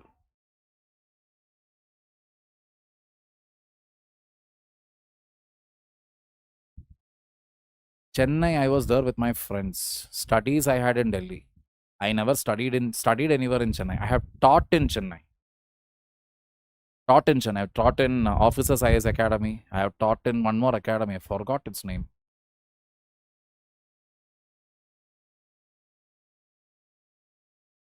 One more academy I had taught. Two academies basically in Chennai. Not sleepy. Light is the issue. All the same thing, people. Just get busy with your life. You're all sitting at home and you're all like sitting in front of class, or you're taking things for granted. Start working out. And if you're still not changing in your lifestyle, means at least start taking tuitions. When you're accountable, at least to some people, okay, I need to take tuition, I need to prepare for their class. Somehow you will be more accountable. Start earning money. Otherwise, sitting throughout, you will end up becoming very lazy. Yeah, marine engineer. Worked for a year. Shankar I have not taught. Shankar I have not taught. Taught in officers though. Officers IS Academy I have taught. Not in Shankar. Again, same questions. Let's call it a day, people.